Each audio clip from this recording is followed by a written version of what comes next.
Time to steal content. Let's go. JK, I'm gonna add enough of my commentary to this. Promise.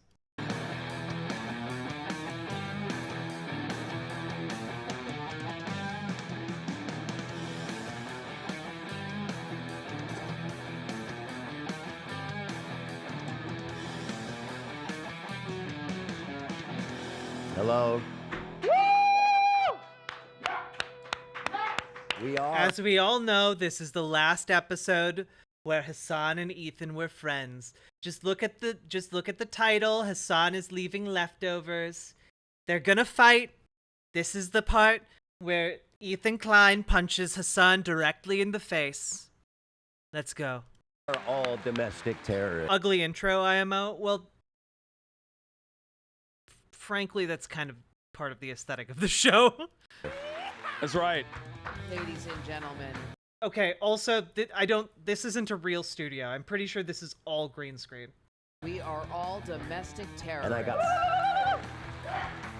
I got myself a tasty coffee with that flavored cream in it. Yeah. Goes good. All different flavors. Dude, I feel like the skinnier you get, the better you get at debates. And you've owned me too hard. Let's just get it out of the. Let's just start off by saying, this is the last episode of Leftovers. Yeah, after our last episode. Yeah. Dude, Ethan has been losing a lot of weight. God damn. In the heated debate that we had, I realized that I was a class traitor, and that I don't know why people said that, because that's a good thing in your situation to be a class traitor. Well, but also he's not against capitalism, so he's not a class traitor. Like a class traitor would be someone who betrays the working class or someone who betrays, the bourgeois. And Ethan is a capitalist. Like, there's no betrayal to be had there. It would only be a betrayal if he was advocating for the workers of the world because he's a socialist, which he's not. I don't think they meant it like that. Yeah. That doesn't make any sense. I like what you're saying, though. You'd be like Engels, you know what I mean? Like the guy who co-authored it and was facilitating it, but also had a factory. You know what I mean? So that's not a bad thing. Engels was a class trader. That's right. That's me. I'm Engels. Oh yeah. Yeah. Ethan Klein is Engels. He's supporting the work of the poor, struggling Hasan. Without Ethan, Hasan would be no name, no reputation. Wouldn't be able to publish his thoughtful treatise on YouTube. Definitely. But there was crazy fallout from our last episode, which is kind of nuts because ignoring all that though, it seemed like a lot of people did like the conversation. I myself am pretty ignorant on the methods of governing and histories and all that. So I do think this conversation of, I'm not even going to say capitalism because that seems to trigger people. I'm just going to say social democracy. Okay. Part of my issue though is it's the conflation of governmental policies like social democracy versus an economic system, which is capitalism. You guys are talking about capitalism. You're talking about economics. You're not talking about governance. Conflating those two things makes everything so much more confusing. When people hear me say capitalism, they shit their fucking britches. Yeah, because there's a lot of, first of all, we're online. So no matter what you say, people are going to be very passionate about it. One of the things that I do quite frequently is yell at people to be normal, because people just have no fucking way of being normal online. So there's that problem. And then the other side of it is there's a lot of, baby socialists out there who are on their own journey, okay? And they get really passionate. And the goal always is oh my God, we have to convert every single person to socialism immediately. Or anyone to the right of me is part of the problem. There's that too. But of course, it takes a while. It takes a while to engage in any kind of movement building, and it's something I stress quite a bit. It's hard to tell how much of it was Um, anyway, regardless, I How would you convince Ethan not to be a capitalist? Well, okay, so frankly, I don't think that anyone has ever explained to Ethan Klein how one could transfer realistically with real policies that can actually be acted upon, how one could transfer the current American system of economics and commerce into one that is owned and operated by workers. A lot of the people that Ethan Klein is talking with are of the kind that are saying like, oh, we'll just elect Bernie Sanders and Bernie Sanders is just going to wave a wand and everything will be socialist. Oh, we're just going to get Medicare for all and that means we'll have socialism. Oh, we're going to overthrow the White House and overthrow Joe Biden and we're gonna do that with 100 anarchists, and then everything will be right. It'll just be an anarchist wasteland utopia. Like none of the things that he's surrounded with are actionable policies that actually relate to making America, predominated by democratic worker co-ops, or how to make that happen. So I would focus on tangible policies that the United States could move towards in order to, shift the economy to primarily rely on democratic worker co-ops. Because over time, I believe that currently the data shows democratic worker co-ops are more efficient. They lead to better paid, happier workers. Workers have more agency within the companies that they work at. They reap more of the benefits. They benefit the local community. They're more like open with information. So like they're not going to like try and defraud the local governments that they work with. There are a lot of different elements here that are good and positive for places where democratic worker co-ops exist right now. And there's no real reason to think that if we adopted them on a wider scale, those benefits would decrease or anything like that, right?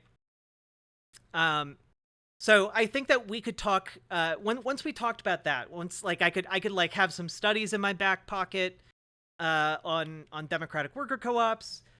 Could pull some of those out, and then I would talk about, okay, so we know that democratic worker co-ops are good. How could we incorporate them more into America? Because I think, again, a lot of people who talk to folks like Ethan Klein are like, oh, we would just seize the companies, five head. We would just seize the companies from the capitalists. And it's like, well, from the capitalist pig dogs. Well, no. That wouldn't actually be a very successful way to transition our economy.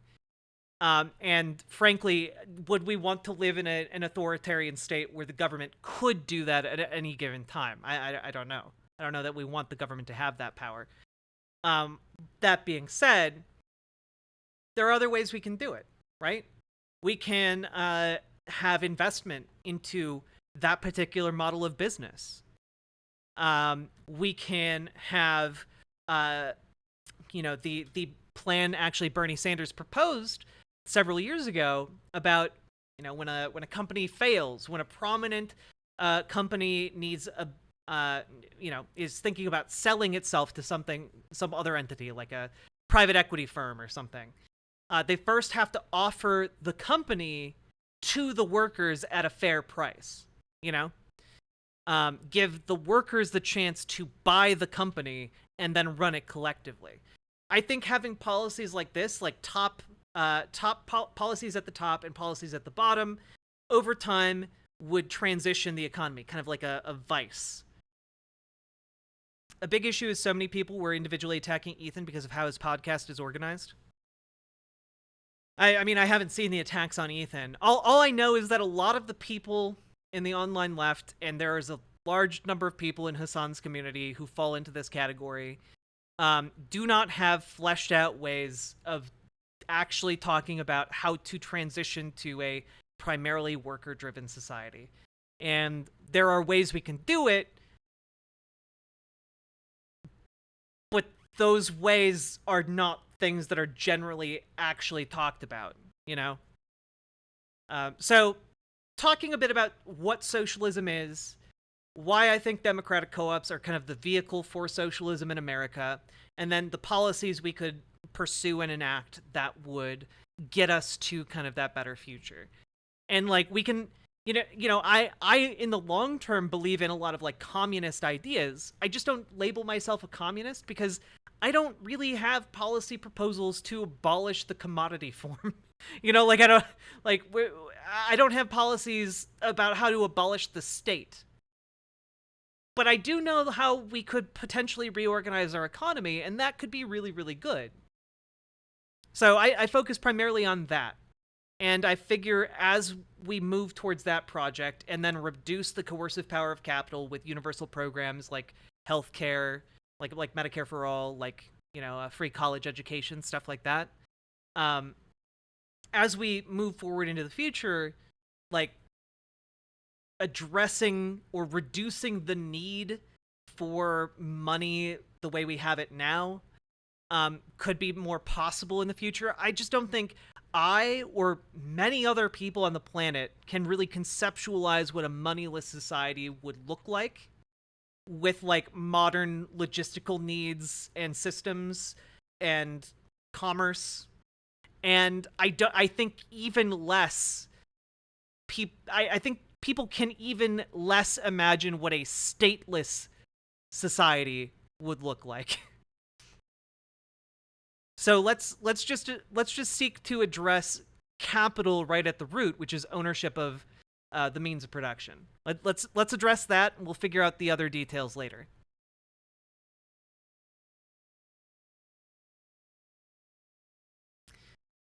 So, there we go. Hope that answered the question. Yeah, and guys, if you want to bother Ethan Klein to try and get me on Hee, which I've now been told is not how you pronounce the name of the podcast. You call it H3H3, which seems silly to me since Hee is right there, and it's a funny show.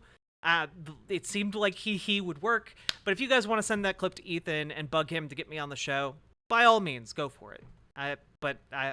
Yeah. I'd be happy to do it. Hee. I was actually invigorated by the conversation in that, I don't know what I'm talking about. And so I've been thinking about our conversation a lot, and I've been educating myself a lot. And I want to continue the conversation today, but I don't want to have a debate. I want to have I want to go on a fact-finding journey for myself about how socialism is addressing certain issues versus social democracy. Okay. And to understand from you, a socialist, what really that is and how would it be, enacted. Yeah. Dan, are you a socialist, would you say? I'd broadly I'd say so, sure. Dude, we're about to get executed after this. Ethan's called. Dude, everybody was riding for you guys. This is Ethan's McCarthy trials. It's like, would you say you're a card-carrying communist? Okay, very good. No, being a socialist is cool, apparently, online. No, dude, it's like sick. There no, are he's right. What? It's super cool. It is for as dope. many It's for cool. as many It's like dope. It very is cool. Well, of course, there's a lot of you're for the people here. bro. There's a lot of people here that would be like there are very few places online where you can just be like out and about and openly defend any kind of economic organization, society beyond capitalism without a tremendous amount of scrutiny. Well, I got we do roasted exist under a in our capitalist community. dogma. Well, of course, the other side was defending you. That's why you didn't notice it. You know See, what I that's mean? not good though. I don't want Tim Pool defending me or whoever. I didn't watch all the. No, I don't think Tim Pool did anything. Absolutely. But one of his one of his commanders, the guy who's like always the really weird like failed musician guy. That I think was, like- describes all of them. Yeah, that literally describes like Tim Pool and all of his friends. Yeah, that's true. But I want to better represent my position because I don't really know a lot, and I feel like I've done a lot of research in the week following. Let the conversation So begin. What did you do? What did you read? What kind of research? I had a very in-depth conversation with ChatGPT. Respect. Okay, that's good. I asked it really kind of. Well, Ben Shapiro thinks it's socialist, like ChatGPT socialist. So like, ChatGPT probably ChatGPT Lenin. is so Right, yeah. real. Yeah. ChatGPT keeps it so real. You don't even Yeah, know. ChatGPT Lenin pilled you. So, Yeah. is Lenin a socialist or a social democrat? No, that's Lenin is the revolutionary figure that is probably more important than Marx even. What's in- his What? No, actually. deal? He's just a socialist. Yes, he's All right. the first. Like, I mean, What- this is what? we're the father of the USSR.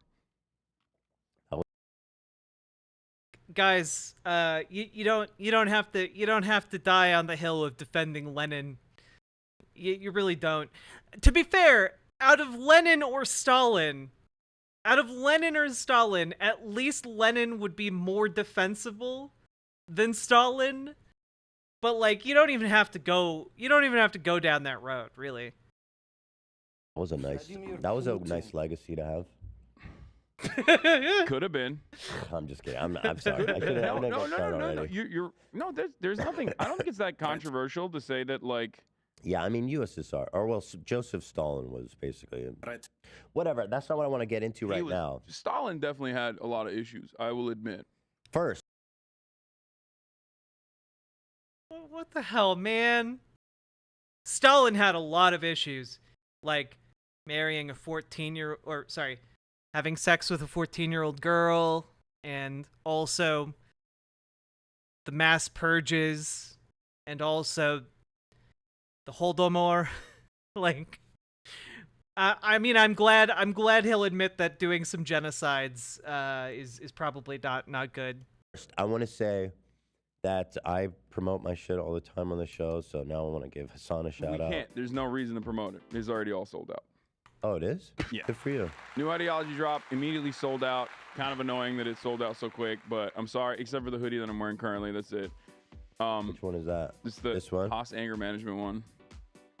Yeah. Get the president on the phone, quick. Yeah. No, I don't want to hear it. Buy, buy, sell. buy. Buy, Yeah. sell. No, literally, yeah, that's the vibes. Buy That's it the vibes. now. Yeah. Nice. Good for you. Scum, capitalist scum. I fucking love it, dude. I'm just kidding. I know you work with unionized people for that. Of course, teddyfresh.com is that sale going on. Support my exploited workers today. Still? It's ongoing. Most of it is gone, but it's worth a browse. All right, All I'll right, take a look so- at Teddy Fresh. I don't want to do all this news shit. I want to get straight into it. Oh, I have a separate doc. Okay, that's why I didn't see it. Hold on. This man has his own doc, dude. Oh, Well, no, shit. because I put You got some notes. That's fair. That's what fair. email is this? I say let the conversation begin. All right, let me just share. While you're looking for that, though, When can I the just chat said chat CCP. chat CCP? good. That's Yeah. good. That's really Okay, good. That's funny. that's pretty I love that. I'll just announce some breaking news I saw right before we went live. But Rupert, our boy He died. Rupert, did not die. Yeah, it's good. It's fun. Well, wouldn't you argue that morphine might be better? But like, Heroin? there's massive consequences. It's the same drug. right, in a way. It's just that a matter already of happens intensity. with morphine But trips. there's no drawback because obviously you don't want to be an addict during the middle of your life. There's so much you need to do, and being a heroin addict is just not compatible with living a normal life. But if you're in a retirement home, then I feel like it's also more ethical than the Let's way get that they it. currently operate those places because it's like full of fucking theft and like our assault. boy David P&P is making a cleaning, dude, suing all these elderly homes. Anyway, let's move on. Let's There's get a lot on. of awful We shit have a lot to happening there. discuss, but we should get into that. But like run an elderly care Yes. facility. And then all the fans can send their parents. yeah. And we'll kick it back to them. We'll give And them we'll half. just fucking give him heroin.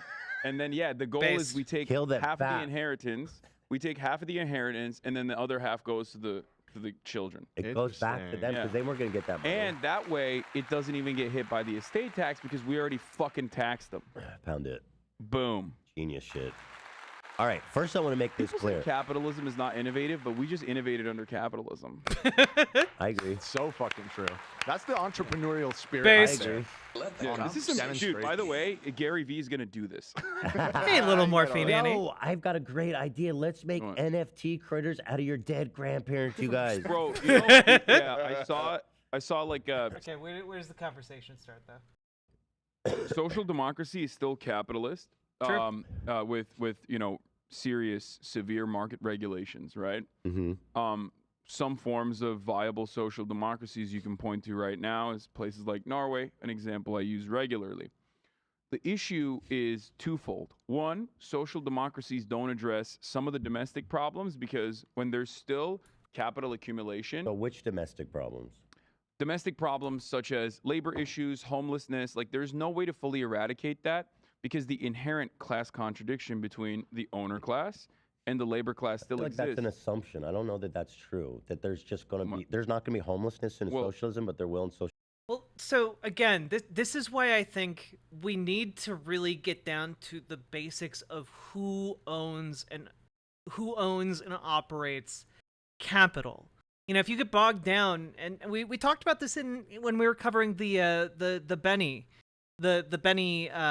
video the other day. But if you get bogged down in like, oh well, the socialism is when no homelessness, like that's not socialism though. You can get similar outcomes in like well-regulated capitalism, in like a Nordic model of capitalism maybe. But like that isn't sustainable. The problem is inherent in the capitalist system itself. Capital will accumulate power and try to undo any restriction placed upon it. It's why capital buys politicians to rail against any of those regulations that cost them money, The regulations exist to protect the public, but the companies want to pay politicians to get those regulations taken away. So like this is what we're talking about. That is a one form this this problem can take. So I think that socialism needs to be focused on ownership of the means of production.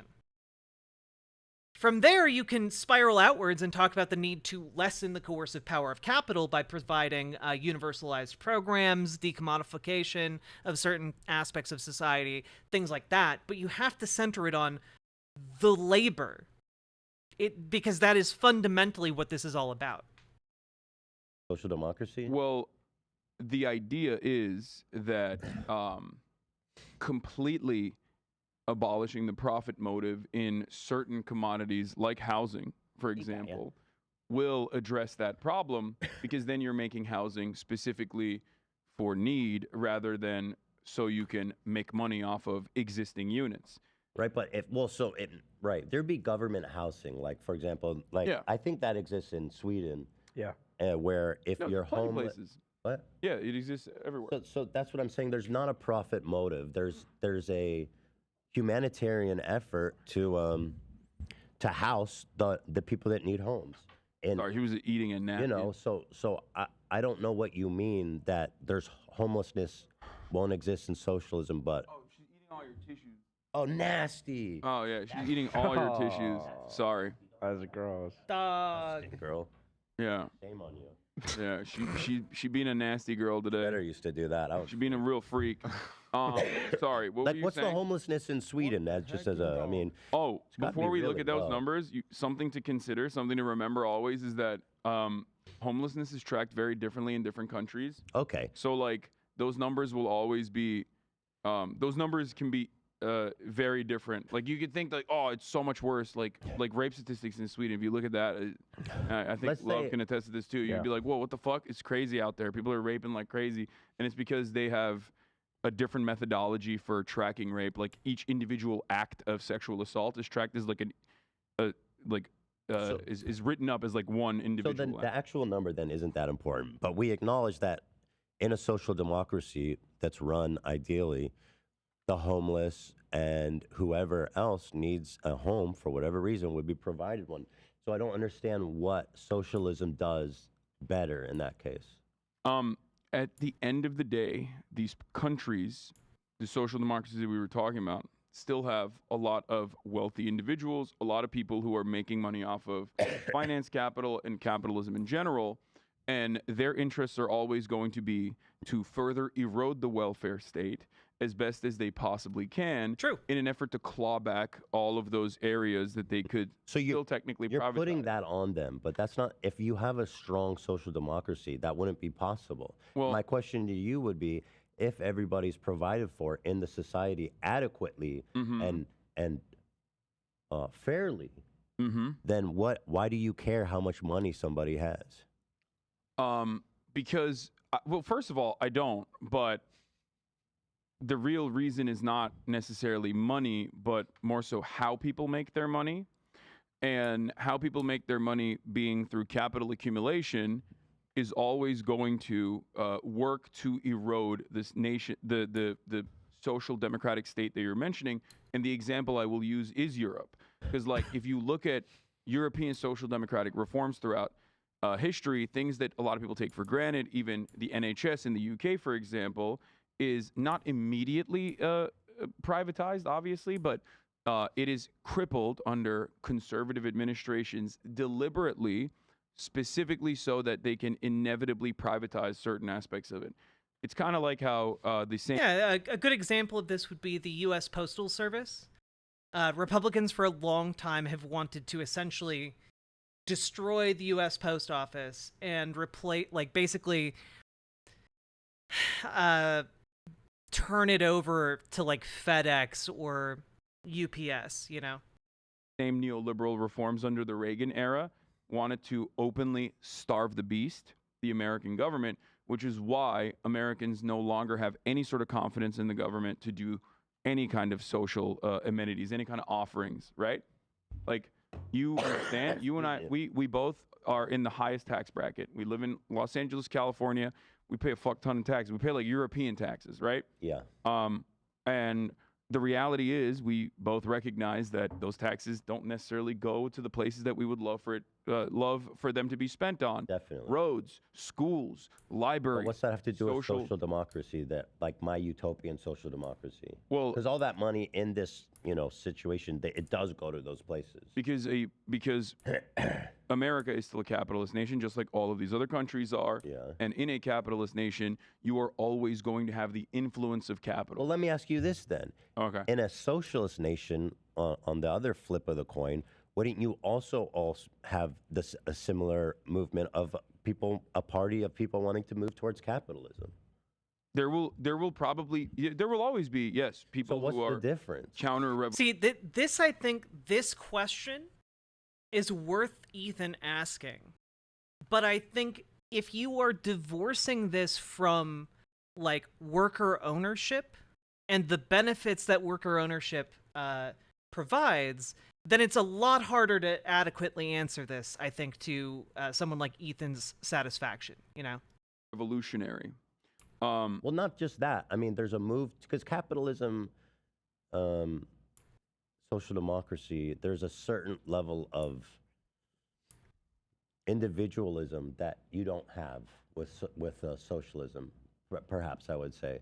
And so I would ask you, what's the difference? You're saying that social democracy nations the rich people are always going to be trying to erode the system. That's an assumption, by the way.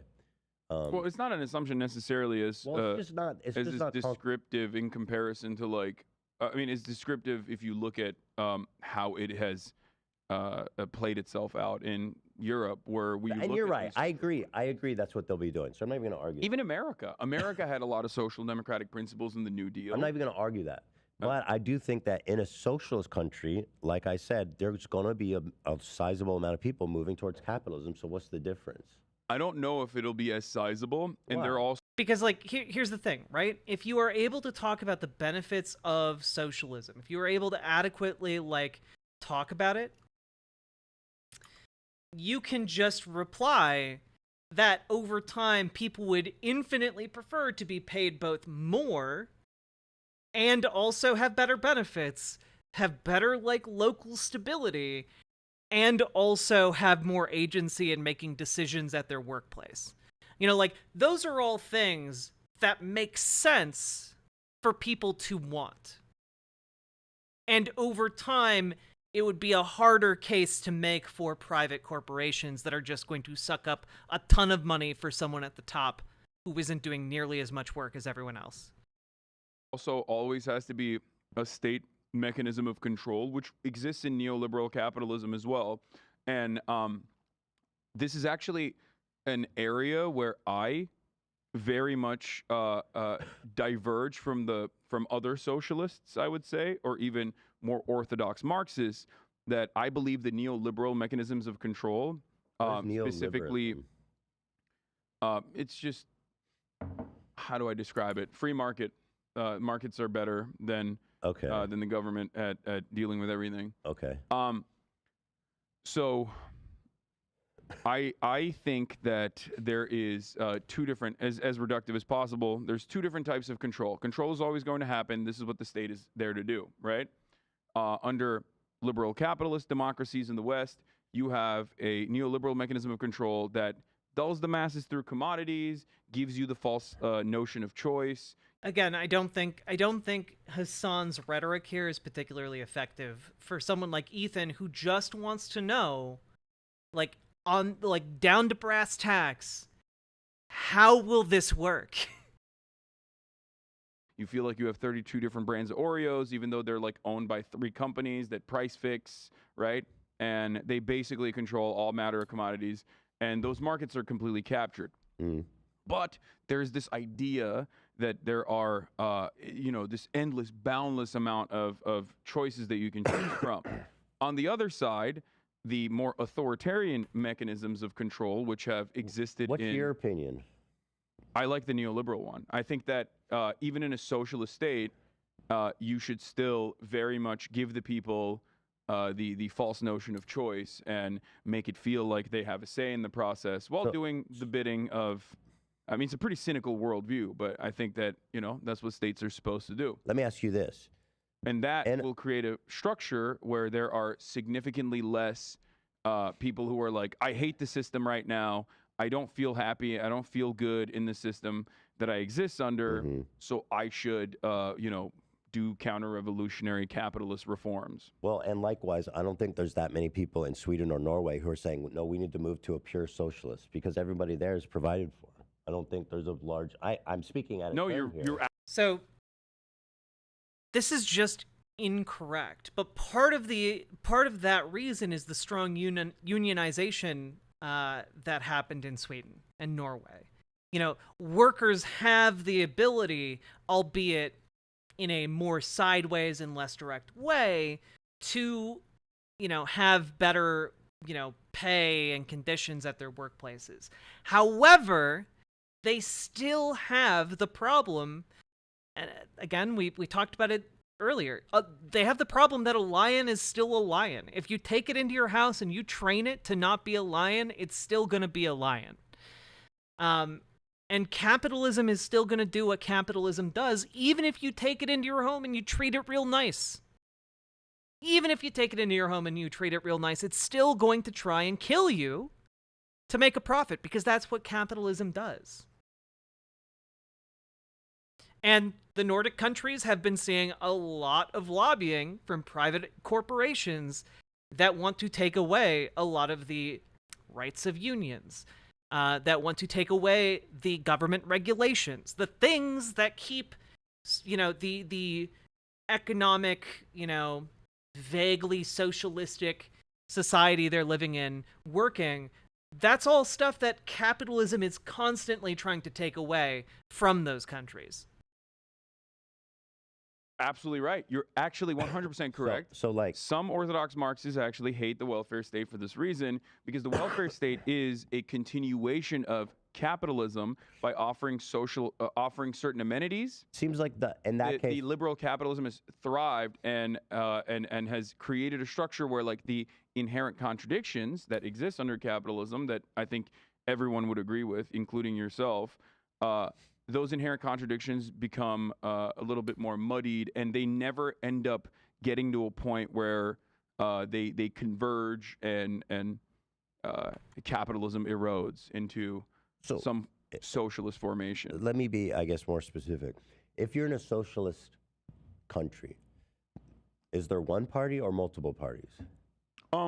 Okay, this is a good question because a lot of people conflate a socialist economy with a nominally socialist government, and the nominally socialist governments that have been on the planet tend to be extraordinarily authoritarian. So I know what Ethan said, I know the words, but what he meant was, so is the socialist society you're talking about authoritarian or democratic, or what is it? Because again, this conflation is so strong and so powerful that it's hard to really parse, you know? It depends. I mean, wait, is decommodification a goal under social democracy or just socialism? I think that you could have a social democracy do a degree of decommodification for like housing or food. That being said, and that's part of why like I'm saying a kind capitalism, one that maybe decommodifies certain aspects of the economy or what have you, is still a society under which capitalism would be continuing to screw over workers, and over time, the forces that are accumulating capital would turn that capital towards the end of trying to re-commodify things that had been decommodified. Because one party's scary, right? Can we agree on that? A one-party system is not a good system. I think you and I would agree that we... No. I'm just asking you. I don't care about the United States. I'm asking you about socialism. I think... Goddamn, Hasan's so goddamn cagey. Just have a straight answer for once. That there are different forms of governance, and the United States is not that different. I don't care about the United States. I want to know. I just want to talk. Dude, are you fucking kidding me, dude? Why can't you just say you can have a socialist state with a democracy? What you can have a socialist economy with a democratic government. That isn't a hard thing to say. It isn't hard to say you can have a democratic government and that would be good, and a single party dictatorship would be bad. You can just say that would be bad. You don't have to be like, oh, well, you know, single party democracy. Well, the United States is pretty bad, and we're a democracy. No, shut the fuck up. Just give a straight answer, for fuck's sake. Weaselly little dude over here. Hey, Tipster, how you doing? Thanks for stopping in. Talk about a socialist. I think that no matter what happens, the state does what the state is supposed to do. You can either do it.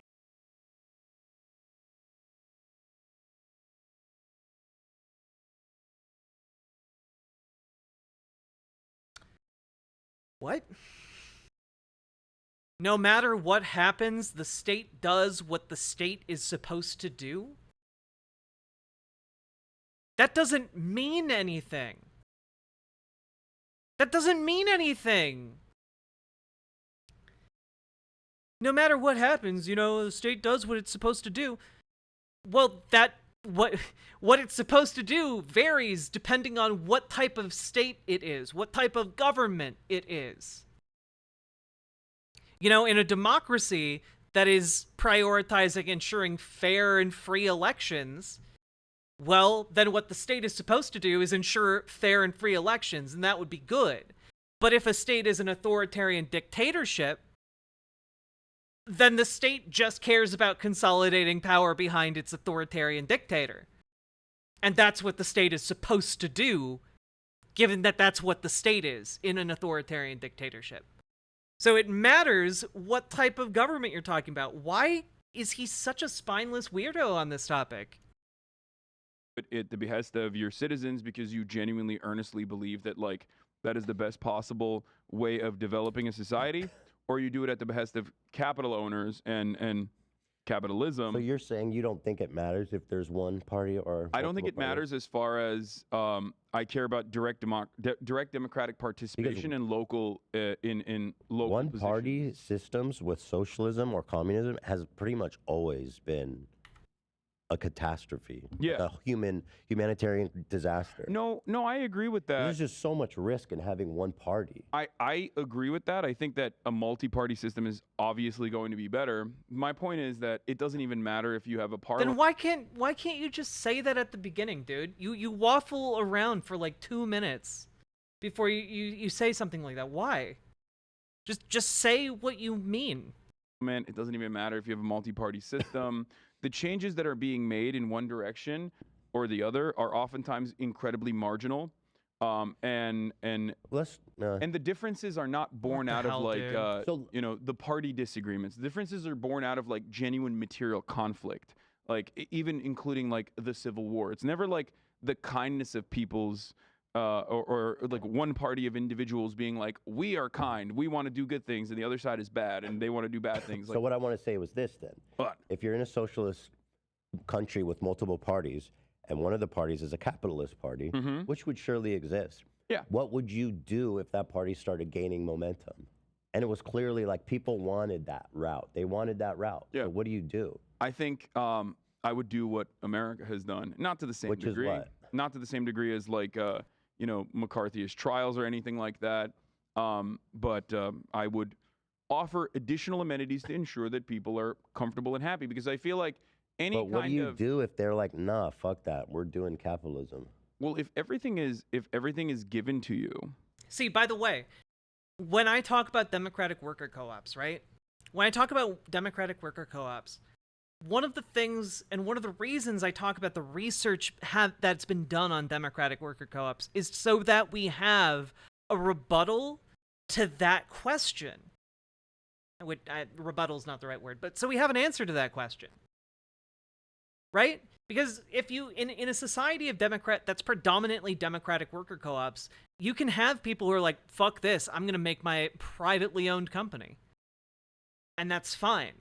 It's just that you're going to have a lot harder of a time as a private business owner trying to, retain employees when they can go and have more agency and be paid better at a job elsewhere in your community. Like, that workers would freely choose to work at a democratic co-op that pays them better, that has more rights and privileges and agency, decision-making ability for them. We know that. Workers like that. And that's kind of the rebuttal here. Because in a private business, the profits are going to the private owner of the business. Like, people would know that there's a difference there. Hey, Zuiro. Vouch Raid? Oh, Kira Tanikel. Hello, how you doing? Welcome, Raiders. My name's Riverboat Jack.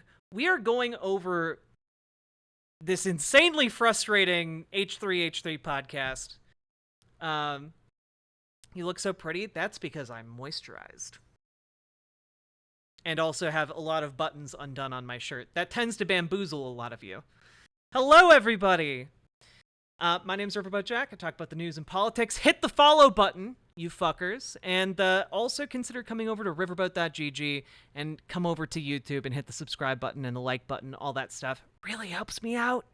And consider dropping some donos and subs if you are inclined, because it helps me to pay my rent and food. And by help, I mean it's entirely the reason I'm able to pay my rent and have food. So, welcome, Raiders.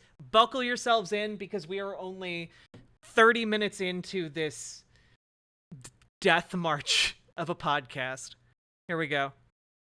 Wait for Hasan's answer. Oh, no. Oh, dear. Oh, dear, oh, dear, oh, dear.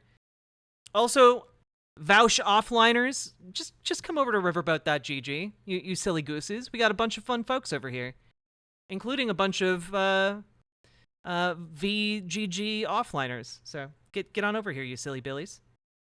Hey, Penny. Yeah. At that point, if every single thing is given to you, if all of your problems are solved, which I think we can both agree is not under capitalism and has not happened. No. If all of those problems have been solved, then there is no need for conflict of that regard. But the reason people start private businesses isn't because they lack food, water, or shelter. Like, we're talking about why someone should prefer democratic ownership of the means of production versus private ownership of the means of production. And you're not providing a rebuttal to that at all. This spineless little weasel, dude. They're It saying should no. come We to want an to ultimate. do because they're like, yo, Later, this is a free though? country, right? But we Okay. want to do capitalism. We think the market should regulate the prices and shit. Like, It will and we don't always- think the workplace should be socialized. Okay, that's a great question. And what if You have because- to ask why though at that point, because well, like- people never can be explained by why anyway. You know what I mean? some people are gonna be dumb. You're right. It's like you don't. It's just gonna exist. You know it is. Yeah. And so Just if keep the it- if the will of the people is to go back to do more of a social democracy, is that something that a socialist country should move towards, or should there be resistance in the government to keep socialism? I think the resistance should be akin to how capitalist governments have resisted historically any kind of socialist movement, not to that same degree of violence, but I think that yes, the solution to that would always be education and offering. This is not okay. Okay, fellow lefties, we need to talk. Okay, we need to talk here. Okay, when you're talking to someone who is not already on board with like socialism, you need to be able to explain why it would be in a worker's best interest to work for a democratic co-op versus a private business, and just saying, oh, we'd educate them better so they just wouldn't do that, isn't an adequate answer to questions from people who are open to the idea of socialism but just don't know enough about it, which I think is what Ethan is in this instance. So what's the deal with this H3 guy anyway? He looks like someone who'd make vaping his personality. He has like Tourette's, and he's actually pretty chill and cool. He does like I think he did comedy for a while, and now he just kind of does like comedy podcasts. I don't think he vapes. I think he's actually been on like a health arc recently.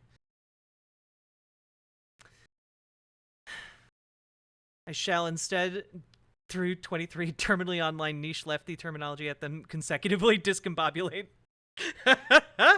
I got that reference.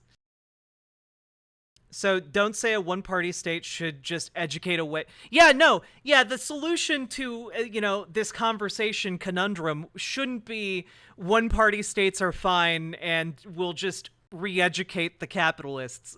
Like that. This is some like kill all the sparrows thinking. Okay, this is some we'll simply put them in the re-education camps thinking. No, like the solution is just point out how it would be in workers' best interests to be in democratic structures. Once you put it in those contexts, I think most people can readily understand why they would prefer to be in that type of system as opposed to the system we're currently in. I'm someone not super knowledgeable in this topic and genuinely want to know more, so I listened to this convo hoping to learn something, and Hasan is so bad at explaining things I left the convo just legitimately more confused. Well, Tipster, if you ever want to come on and like we could talk about it on stream, I'd love to talk with you. I need to get better at reaching out to people. I'm just so fucking bad at it. But if you ever just wanted to pop on and like ask questions and have me sell you on the idea of socialism or what you're confused about, maybe I could help you. I'm better at putting things into like simple terms, I guess.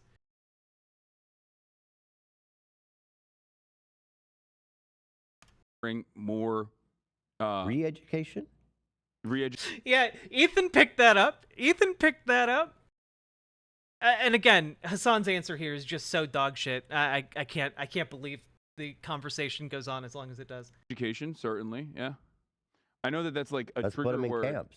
No, not like that. I know there's a trigger word because everyone goes, "Oh, re-education." What do you mean? Like immediately people think like, "Are Well, you China talking does about? that. Are you talking about like resident schools? Are you talking about the China has Xinjiang?" Yeah, re-education 100%. They camps. do. They do it. They did it in Xinjiang, Which I isn't think good, was, right? No, I don't agree with that. Yeah. Yeah, I don't think it was good. This is something I have openly criticized as well. Like that's not good. The massive surveillance apparatus that they built in Xinjiang is not good. So what would be Even good though about a socialist re-education camp for capitalists? It wouldn't necessarily. I don't think it'd be camps. I mean, it depends on. yeah, It depends not on camp. crimes, Yeah. right?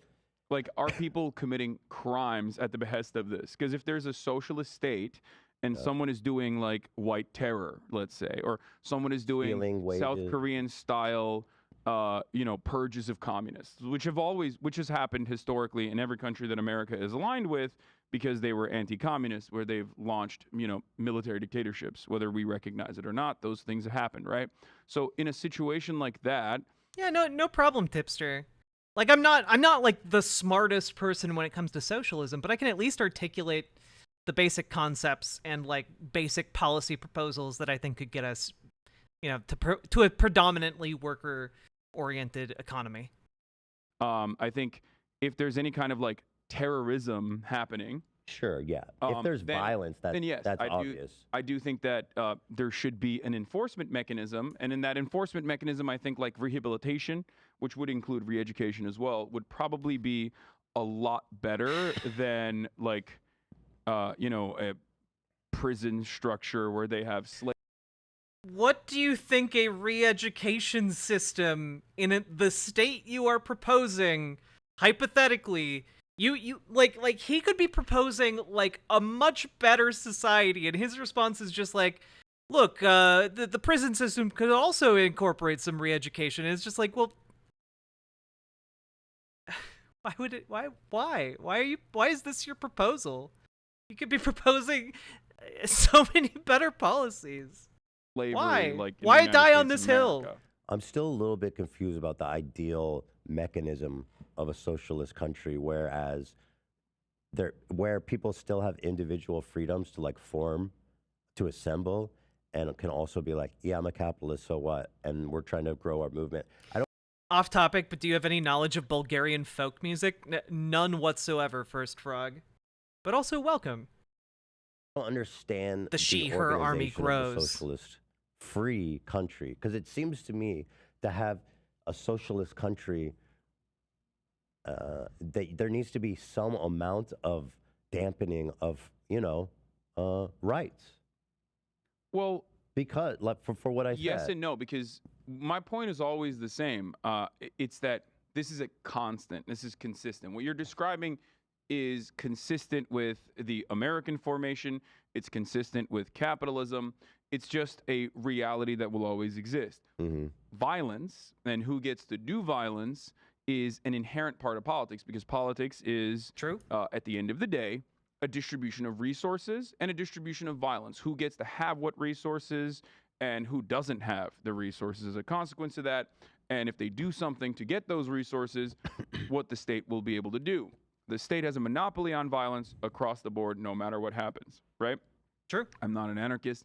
A lot of anarchists will get mad at me for saying this, but the state should have some level of a violent mechanism, because Well, no there's matter what wars and happens, stuff, and sure. there's different forms of violence as Yeah. well. The structural violence of poverty, or direct violence in the form of military boots on the ground, military warfare, imperialism, police violence, police brutality. These are all different forms. Oh, Kairyu. Smarter than Hasan, baby. Look, this is why we need to get bigger than Hasan, folks. Put me on H3H3. Now that I know that it's not called he. Put me in, coach. I'll convert Ethan. I'm a progressive, but my understanding of the finer details of politics is still hella normie. As I mentioned on Twitter, I'm still new to this space, but I'm super interested in learning, so I genuinely appreciate that. Everyone in this space has been very welcoming and helpful, and I really appreciate it. Well, Tipster, I appreciate you. Like you've just been a really like great presence to have in my community, and like I'd love to talk with you more if you're curious. Does Hasan actually think that socialism is when China but gooder? Penny, unironically, after having listened to so many of Hasan's takes here, I think the answer to that is yes. Forms of violence. There will be some exertion of force required Yes. to maintain a socialist country. Yes, not just a social country, any country. Sure, any country. Yes, I agree. Until we reach a point of I guess, until we reach a point of production and our productive output has gotten to a point where it's so streamlined and so organized that there is no need for a state. But I don't know if we will ever be able to get there. Yeah, again, that point, that like the point of like abolishing the commodity form, money, or like abolishing the state, these are ideas that are so far beyond our level of like social and cultural development that like honestly it's not that useful to talk about them at this point. Where the state withers away and we have a classless, borderless, moneyless society. Yeah, I mean, if it is, it's Like not in a long time. Techno-communist. It'd have to be like post World War III or something. Let me ask you, I guess. I mean, not necessarily, but sure. Another angle here. Worker exploitation seems to be at the heart of socialism. Wait, I've never understood why Hasan is so popular. Is it because he was first or something? It's because he had a built-in audience of people from when he was on TYT, and because he's super conventionally handsome and hot, and people like looking at hot people. And because he puts out kind of like that dude bro energy that like a lot of people on the left don't really have.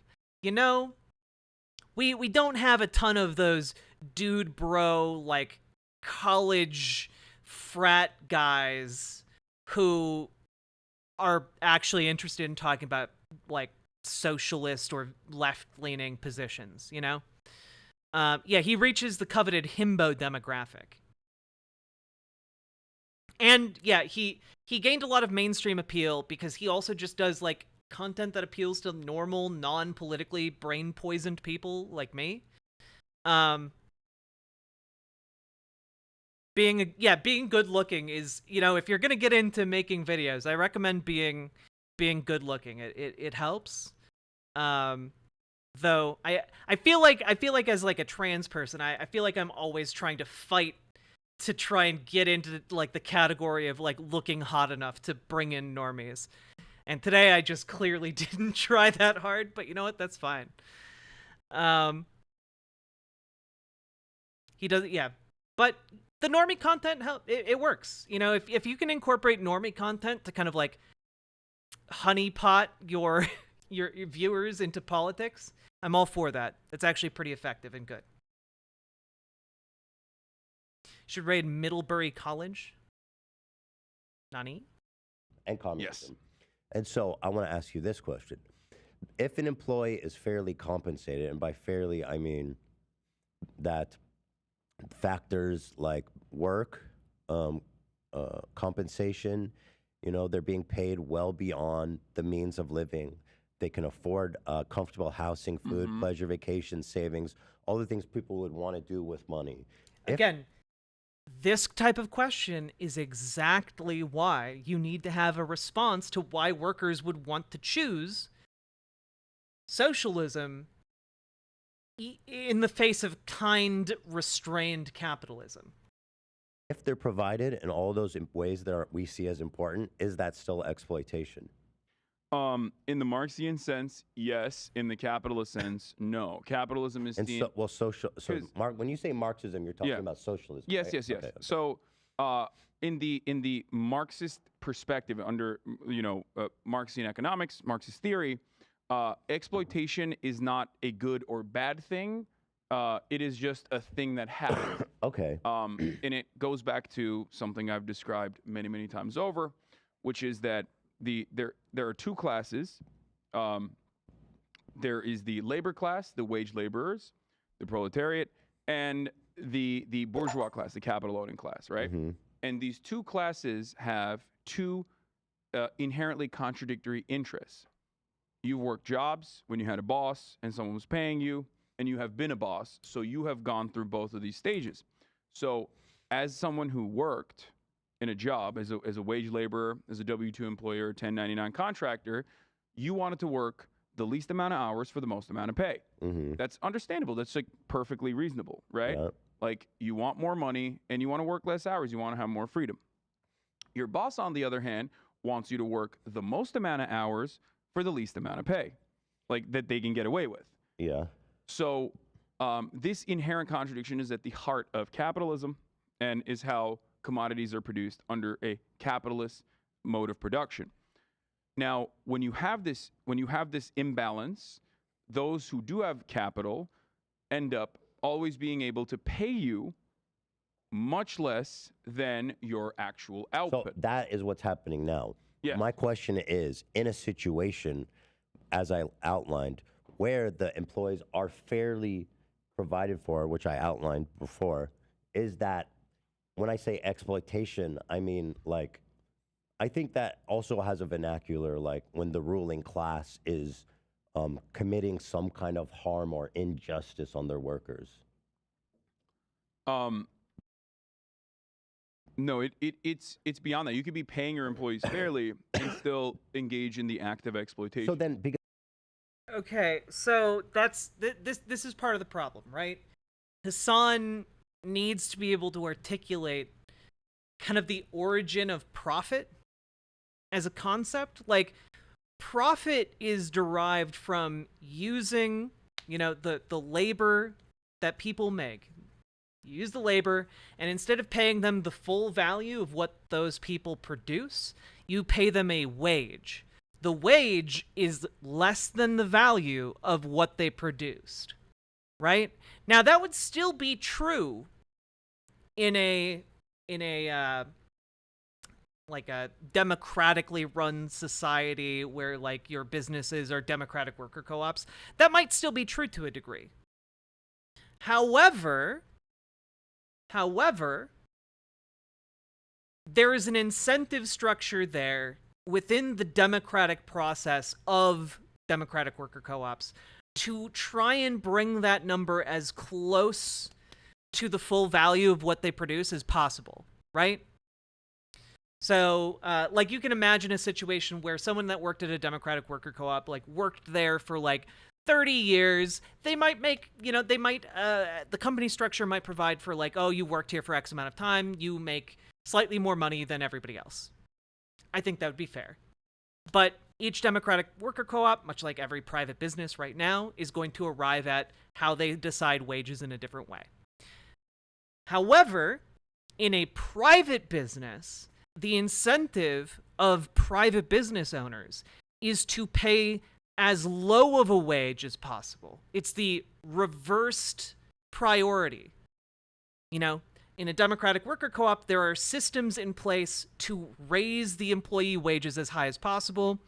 In a totalitarian structure, like a private business, the incentive is to pay as low of a wage as possible. So that's the inherent difference. Even if you could provide for all of the needs of your workers, right? And it was a kind version of capitalism, you would still be incentivized by the nature of capitalism itself to pay workers as low of a wage as you could get away with. So this isn't the inherent kind of difference between these two systems.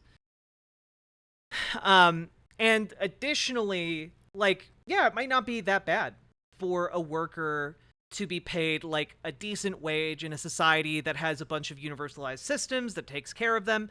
They could have a pretty decent life. But it's still exploitation because it's still not paying them the full value of the labor that they create.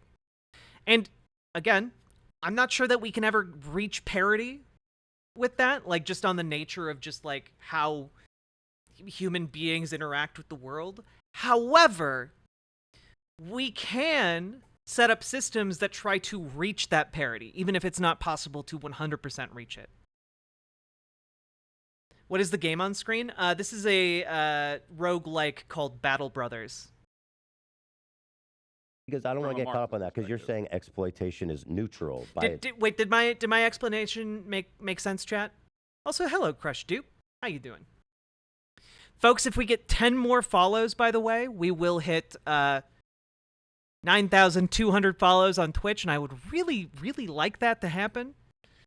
And also, if we get like 90 some more more subscribers on YouTube, we'll hit 2K, which is very exciting as we're just building the YouTube from the ground up. Heard of it, but haven't played. It's pretty fun. I like it. It's also hard as shit. Boiled peanuts, hello. Yes, exploitation in the Marxian sense is not good or bad. It's just descriptive. A lot of what Marx has talked about with But so respect what to does he mean capitalism then? is descriptive. What does he mean then when he goes the exploitation of workers? Clearly, Again, the exploitation when Marx is talking about it is like the difference between the wage and the value of the work. Because the wage is always going to be lower than the value of the work. There is exploitation going on there. Because the boss is exploiting the worker to then take advantage of that value gap. That's the value gap, and the taking advantage of that is the exploitation. clearly he wants to end the exploitation of workers. Yes, of course. So is it still exploitation of workers if they're fairly provided for?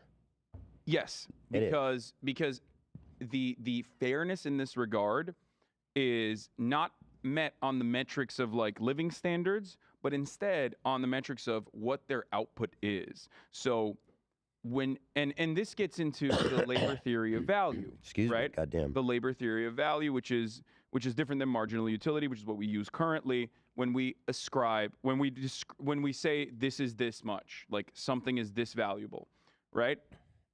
Ice cream is $4, but if it's really hot out, maybe ice cream is $5 because, well, there's a little bit of scarcity on the supply, but the demand has gone up, so now ice cream is more expensive. Whereas from a Marxian perspective, the value of that ice cream is stable. It's just what kind of labor went into the production of it, what were the resources used to make that ice cream, what kind of capital was put into the ice cream factory. So even all if the of that, employee and then also the moving part in that situation would be the labor of it. If the employee is extremely satisfied, Yeah. and they feel well provided for, I mean, in a sense, it's like, who are you to tell him he's being exploited? Well, you're Again, being able to articulate this in being able to articulate this in simple terms like I did would save him so much effort, because he just is he's struggling so hard, dude. Again, I You're know saying you that want to again get because, like, caught up on because that, it's the not- definition because of that word, but you know what I mean. Yeah, no, I understand. It's what I would say in that situation is this, right? Relying on the magnanimous nature of your boss Yeah. and hoping that like your boss doesn't succumb to greed and choose to change certain things about your workplace conditions can be great. And there are people like yourself out there who are, as far as I understand, pretty good bosses, right? But that is never going to be that's never going to be the Right. constant. That's never going to be the case. But in social democracy, Yeah. you set up the bumpers, you set up the systems where Yeah. they have to do that. Well, That's the bare minimum they have to do. well, and then we go back to the erosion of the amenities that I the don't feel state like that's offers a and the strong enough regulations. argument to say socialism's better. No, as long as there is some kind of capitalist compensation in any sort of sector, they will always choose to monopolize. This is what most companies, like this is what every company does when they become a company, a corporation. Their job is their goal is to inevitably become a monopoly. You can do that by rent Well, seeking. so what? So what? If they still have to follow the rules. Well, no, when you are becoming a monopoly, Yeah. you are either engaging in horizontal integration and expansion or vertical integration and expansion, mergers. We've wandered so far away from Ethan's question. Like, just answer the question, dude. It's frustrating. It's like he's talking about like monopolies and vertical integration. You don't got to get into all that, my guy. You don't got to do that. You could just answer the question. Acquisitions, and what Amazon has done, for example, in I feel like he's using the same arguments that kings and slave owners used. It's not exploitation if they feel protected. Well, that's kind of it, right? And Beata, you need to be able to explain what the exploitation is. and then you need to explain how your new system would lessen that exploitation or eliminate it.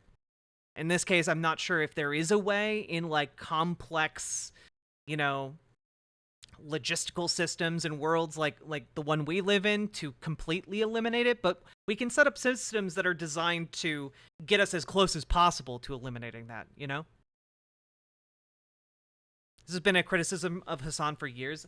I haven't watched a ton of Hasan content, but I've been really kind of invested in this Ethan Klein leftward arc. I have genuine hope for Ethan, and I think he could actually become a really, really great like platform for leftist content. And it's frustrating to see Hasan kind of piss this away. Also, this is a really good screen grab of Hasan. I like the face he's making a lot. They both sound sick. Maybe. I think, well, Ethan consistently has been far closer to leftist positions than Hasan recently, which is why I think it's so interesting. E-commerce is a great example of this. And when you get to that point, especially under a capitalist state that still has market reforms, you end up using Ethan was the sick. additional capital that you've accumulated in the form of profits from your workers to lobby the government and erode the safety nets. But you're talking like it's a guaranteed. And again, I It go has back. been a guarantee every single time. And it's been a guarantee by the same metric that any socialist country devolves into disaster. I mean, it's not fair to put that out there like it's just given. Because on the other flip coin, you can say, this, like I mentioned, socialism. There's going to be people moving towards capitalism. So socialist But nation states, it's too hypothetical. Socialist nation Too states, however, hypothetical. historically, most of them at least, have not eroded or been destroyed due to like people who are just like, I want to be capitalist. Usually those people are being goaded or supported, facilitated by a much more powerful nation that is using the inherent greed to their advantage to cause divisions. But the real material issues in socialist nation states, historical socialism, real socialism in the real world that has happened, has always been due to mishaps, famine, or the government exercising too much authoritarian control. Yeah, you could say the same thing. These sorts of things are the real reasons as to why socialist nation states have failed, not necessarily. Hasan talks theory, not normie. That's my biggest criticism of Hasan. He overexplains too much to Ethan during this. But like the thing is, like with the Hasan talks theory thing, like Hasan, I've read theory, at least to some degree, enough to know what I talk about and what I advocate for. But Hasan seems like he drops certain phrases or certain Joker Oker, thank you very much for subscribing with Prime. I appreciate it. Hope you're doing well, friendo. But he drops phrases and like lines of argumentation that come from like reading theory, but he does it in a way that doesn't make sense to me. You know, it in a way that indicates to me he's read the words, but he hasn't internalized the theory or the concepts enough to actually simplify it into real terms. You know? Like that's the issue. You need to be able to put it in terms that normal people can understand. And when he talks like this, he's not doing that. And I think all it really does, like tangibly, when he's talking like this and inserting kind of these cut and paste arguments as answers to questions that didn't ask for them, I think it just generally is virtue signaling to his audience. I don't think that that's his intent, but I think that's the effect of what he's doing here. So, yeah.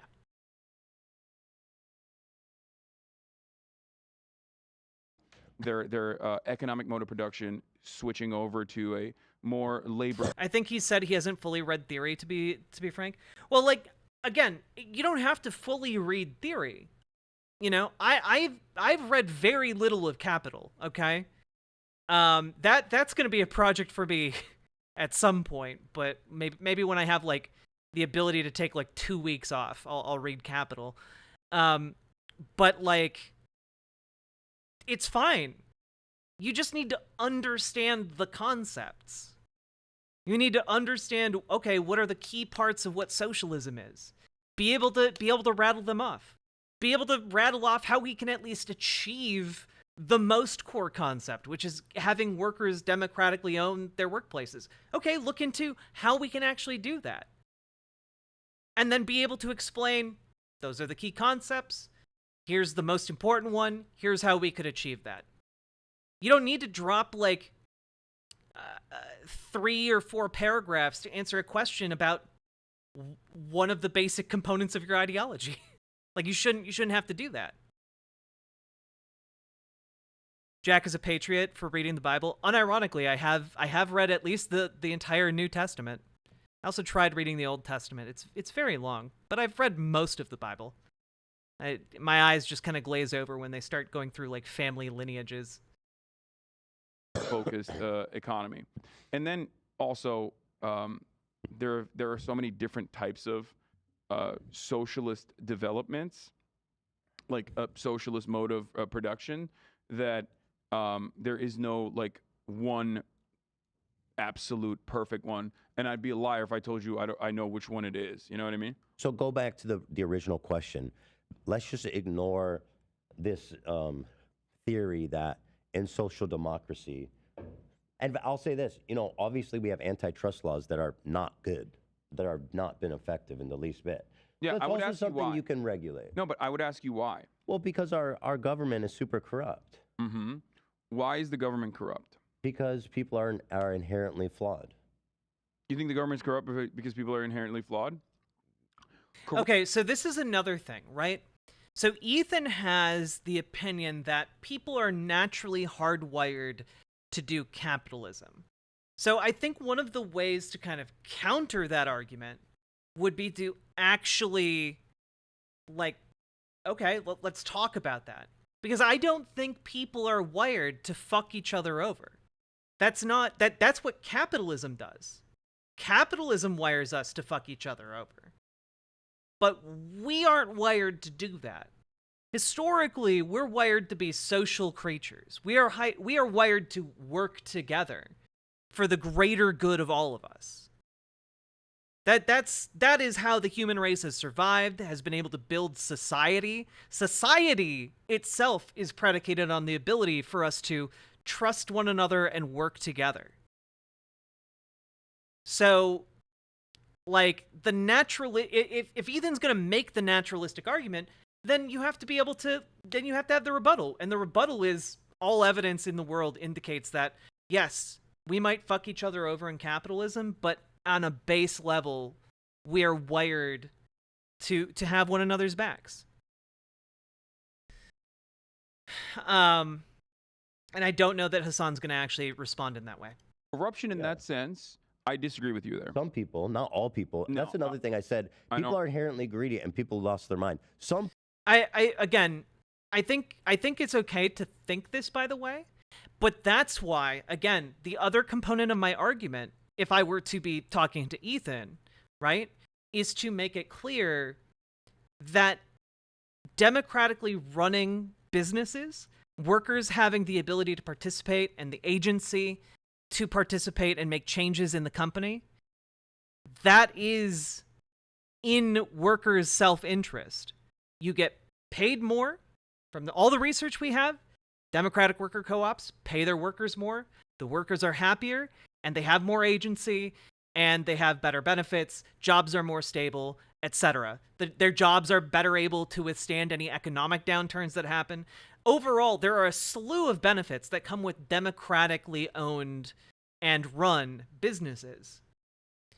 And the conception that I think Hasan is giving to Ethan here is that businesses won't exist. because nothing like all of your self-interest will be accounted for, which sounds just like it sounds made up. It sounds like something you pulled out of your ass, some utopia that would never work. And you need to be able to translate it into, okay, well, if you think that this is in, people would only do what's in their self-interest, well, yeah. But it would be in their self-interest to participate in a democratic workplace. That's the argument here. Yeah, well, Hasan has already said this doesn't need to be a democracy. You're right, Sashi. Some people are. The Actually, reason- I want to talk about that at better length, but go ahead. That's actually a great take as well. We can cover that as well. Yeah, I do want to. I always butcher this quote, but I forget who it was. It might have been Mark Fisher, might have been someone else. But assuming that greed is inherent in human nature under a capitalist organization of the economy is like assuming the black lung is inherent I'm not in human saying nature incapitalism. if you work at the fucking coal mine. See, that's not a good analogy. Because no, you're In my right. opinion. Greed is a part of it. Self-interest is a part of it. Not greed necessarily, but self-interest is a part of human existence. Why we have built societies and how we've done it. However, It's a biological survival exactly. mechanism. However, If we didn't have self-interest, we wouldn't survive as a species. I don't disagree with you. Yeah. You're absolutely correct. My argument always, and many Marxist arguments actually, have always been around individualism and self-interest, and how socialism, as a matter of fact, creates more opportunities for individual liberties for the person. It's only been sold and told to people as though it is, this gray, brutalist architecture, city blocks. You have to, do your government mandated coal mining job or whatever the fuck. But the ultimate goal has always been to open up more individual liberties. I'll give you an example of socialization that you and I both agree with, right? Healthcare. Nationalized healthcare or socialized medicine in general gives you more liberties as a person that you can actually leave your job if you fucking that would hate happen it. in a social democracy as well. Yes. See, that's part of the problem here. That's the immediate response he has. Like, yeah, that happens in a capitalist society too. See, that's why moving it away from worker rights to just being treated well under a given system doesn't work. It doesn't work. People respond to incentives provided by the society they're living in. If those incentives are bad, then you're going to have bad outcomes. Yeah. Hasan is not a leftist. He's contrary to he's a contrary who happened to fall into leftist and tanky beliefs. He believes one thing and one thing only, and that's America's bad. Well, I think Hasan, again, I've given my opinion on Hasan, and I think it's the correct one. Obviously, I'm a bit biased, and I think that he has good leftist domestic policy, generally speaking. His foreign policy and his grasp of like socialist theory is not good. It goes domestic policy, theory understanding, and then foreign policy. Like that's the tier list, or foreign policy.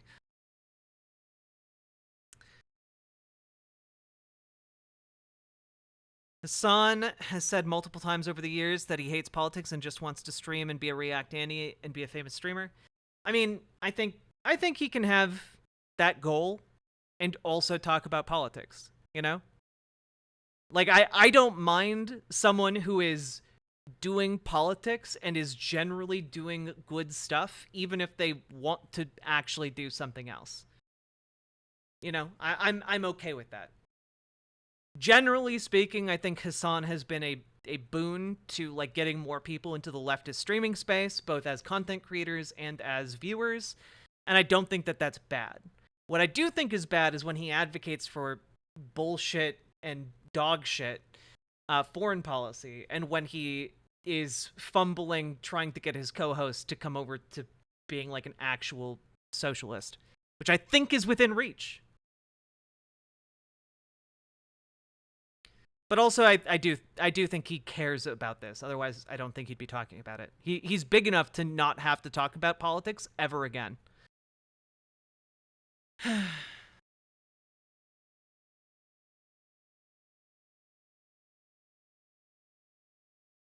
Anyway.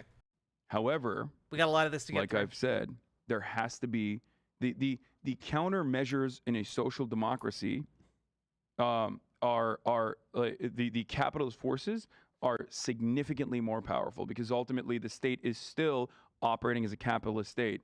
That is still the norm.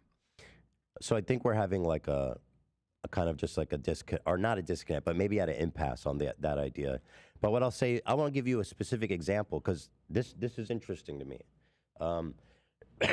Let's just take this workplace as an example because we're all familiar with it. Mm-hmm.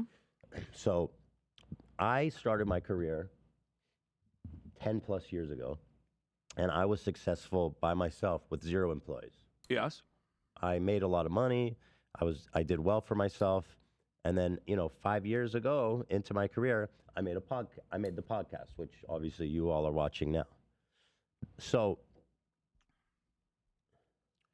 let's say we go back to 5 years ago when I hired Dan as a freelance. You started as like a consultant. Yeah, or a freelancer. Yeah. And obviously you moved to full time, and I'll get to that. Yeah. So he started as like a freelance consultant. So what would be a fair way of compensating him for that? See, this is why, again, you gotta talk about the actual way that this translates into labor policy. Is there a way to, just use exclamation point Discord. A lot of this is alleviated by just being like, well, in a democratic co-op society, like, you could have non-voting members do co-op work. Like that could be a thing.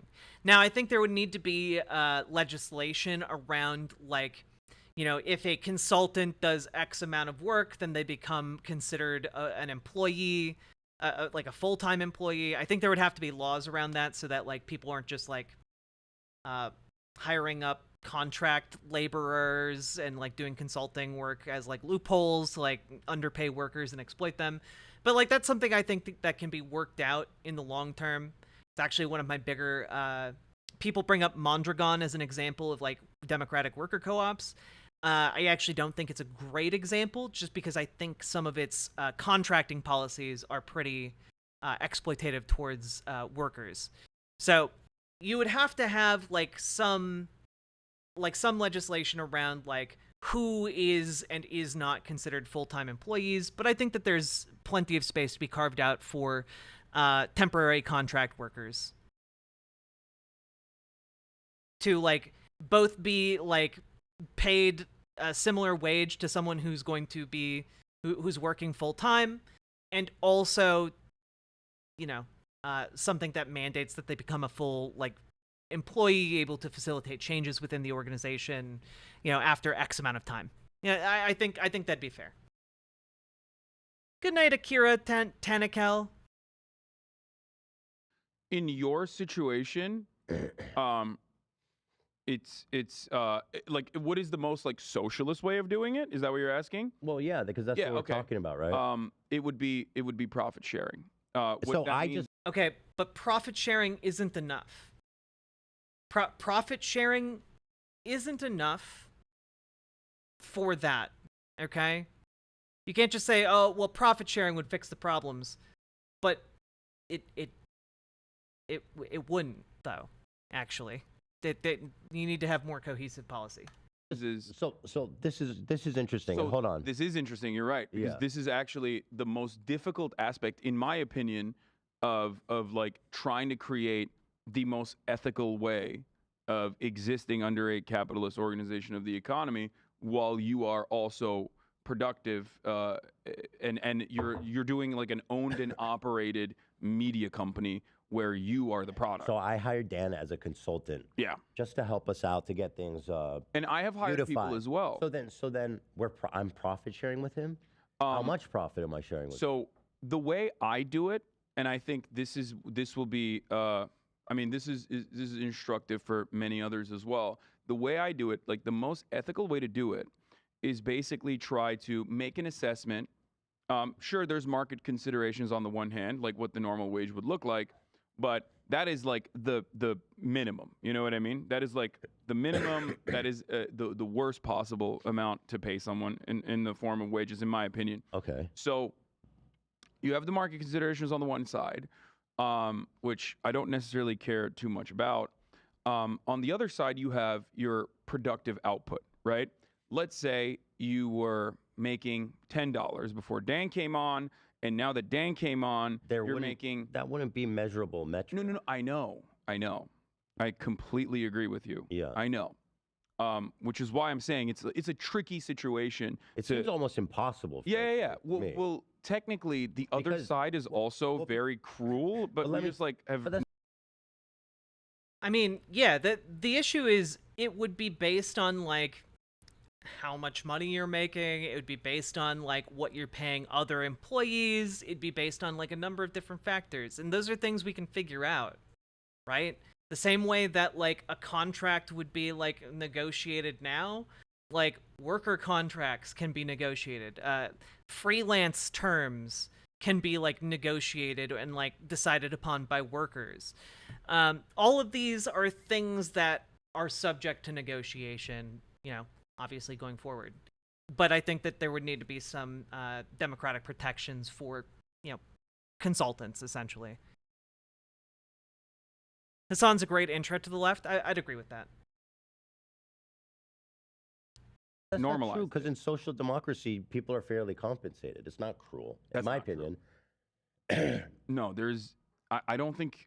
I think people think could be of social more or democracies- we more think of social fairly, democracy- less fairly compensated, but like generally speaking, they'd be more fairly compensated than what you would see today. Yes, in comparison to the United States of America, which technically would be a mixed market or social democracy, social democracies in other countries, there is better compensation. So here's the unintended consequence of that. Due to, you know, regulation, government regulation.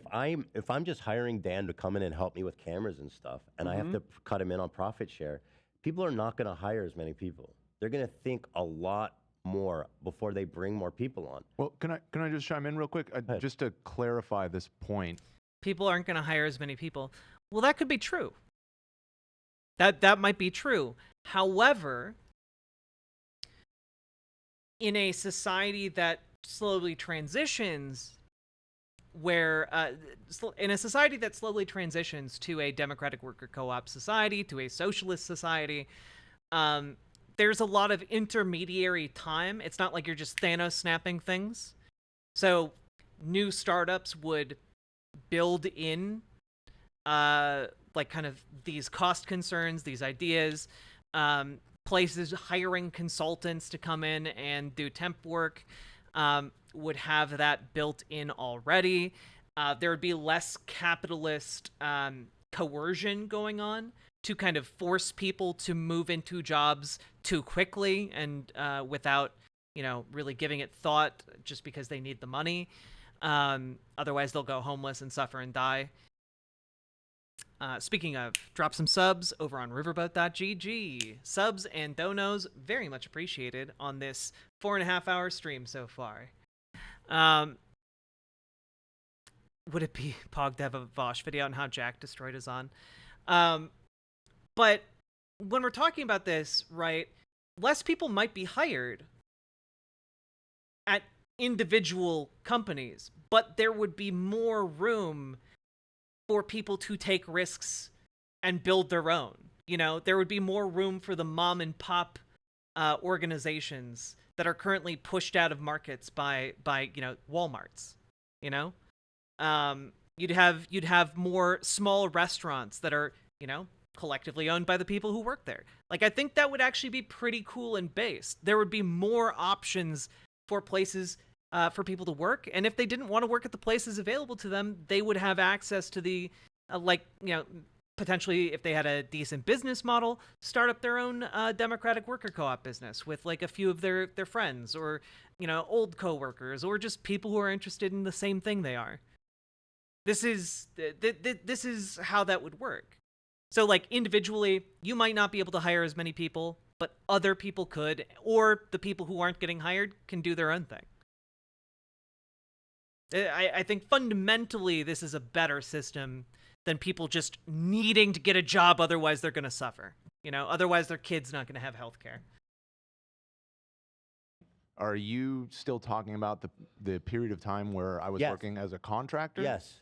I haven't gotten to the full time yet. Well, we're going to move to that. Right. I will just say that at the time, I was essentially operating as my own business as well, because you weren't my only client at the time. Right. Okay. I did that professionally for a lot of people, and you were one of many people that I would come and do shows with until you offered me a full-time thing. So just because we're using the specific example, I just wanted to clarify that, because I think that matters in what the dynamic was when we were initially working together. I don't think that matters in such that I'm more focused just on the profit So sharing. the reason why I was bringing And like up the implications on to a business and business owner of that. Okay, but the reason why I was bringing up the revenue is because let's say you were making you're making $10. Dan comes on, now you're making $15. Yeah. Right? Dan has brought in $5 extra of revenue for you, and I think that the best possible way to engage with that would be to cut Dan in on like offer Dan living wages plus whatever Dan has brought in the form of revenue. So here's a big problem. And that moves. Good night, Ashley. That Get good moves sleep. into direction like you make, and then later down the line you make 100. Again, I think that revenue sharing might not make sense for contract workers, but it makes sense for full-time employees. I don't think a contractor would necessarily be someone who might make revenue share. But that's, I think that's something that could be negotiated.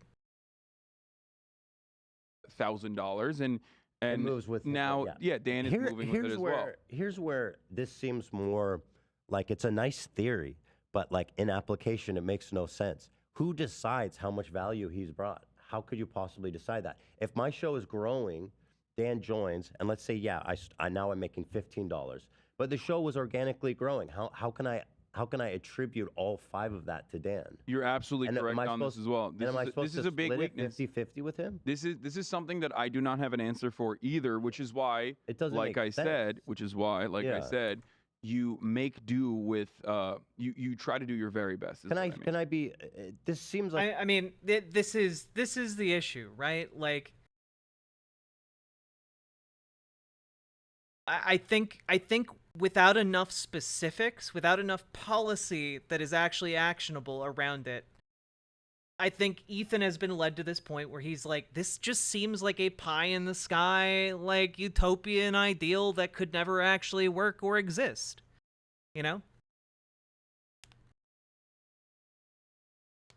Pay the excess value. Nah, I don't necessarily agree that paying consultants in shares would be the best way to go. I'm not entirely convinced that shares of a company would be good unless you're going to cash those shares out. As when they stop working for you, you like cash out the shares, maybe. But that just seems that seems like a really roundabout way of just paying them money, They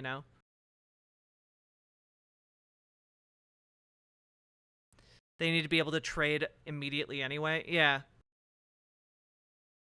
I think I would just prefer, like, I think that it works best for contractors specifically to just pay them like an agreed upon fee. Because there'd be a lot more bargaining potential and also like a lot more clarity in those types of working conditions. That's just my take on it. I know that you could have like democratic worker co-ops that have share systems, but like that would I don't know that would need to be universalized. I think different democratic co-ops could run in different ways without shares. But yeah, you have to maintain cash reserves and invest capital as well, which doesn't allow you to pay higher. Doesn't allow you to pay the full value of labor. Well, yeah, that I already addressed that earlier. The issue is in a private business, the incentive is to pay the lowest possible wage. In a democratically run business, there are mechanisms there in place to try and pay a much closer to parity wage that is at least gunning for parity with the cost or with the value of the labor created. Those words made sense. Pretend that. like a big problem to say you don't have a solution. What's stopping so-called democratic co-ops from forming today? Nothing, except capital investment, baby. Because guess what? Private companies tend to pay out more money to investors. Private companies pay more money back on the money that's loaned to them. They're better investments for private capital. However, we could set up means of investing into democratic worker co-ops because the government actually has a pretty solid incentive structure to invest in democratic worker co-ops. They pay their taxes far more equitably and accurately than private businesses. They tend to stay local over long periods of time. They pay their workers better. Their workers are happier. Their workers have agency within the company. They're able to change things, in other words. So overall, they're far better for the economy. The main issue is they're not as profitable for people with money to invest in. So they just aren't invested in. However, that doesn't stop them from forming. You see, generally speaking, in the system we have now, the capital issue is what prevents democratic co-ops from forming. This limitation on investment, like startup money, essentially. However, that doesn't exist as much as a barrier when we're talking about agriculture. That's why predominantly in the United States, most democratic worker co-ops are in the agriculture sector. They're farmers. They are, working in the lumber mills. That's generally where you find democratic co-ops in the United States. And in the United States, we actually have a lot of them, in the Midwest, we actually have a lot of them. I live in Minneapolis.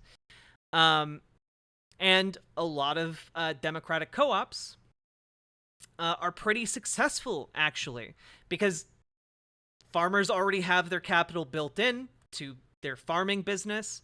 And then they realize, oh, hey, if we, a bunch of farmers, work together and pool our resources, we can actually get more done than if we are just single solitary farmers. And so they make agrarian worker co-ops.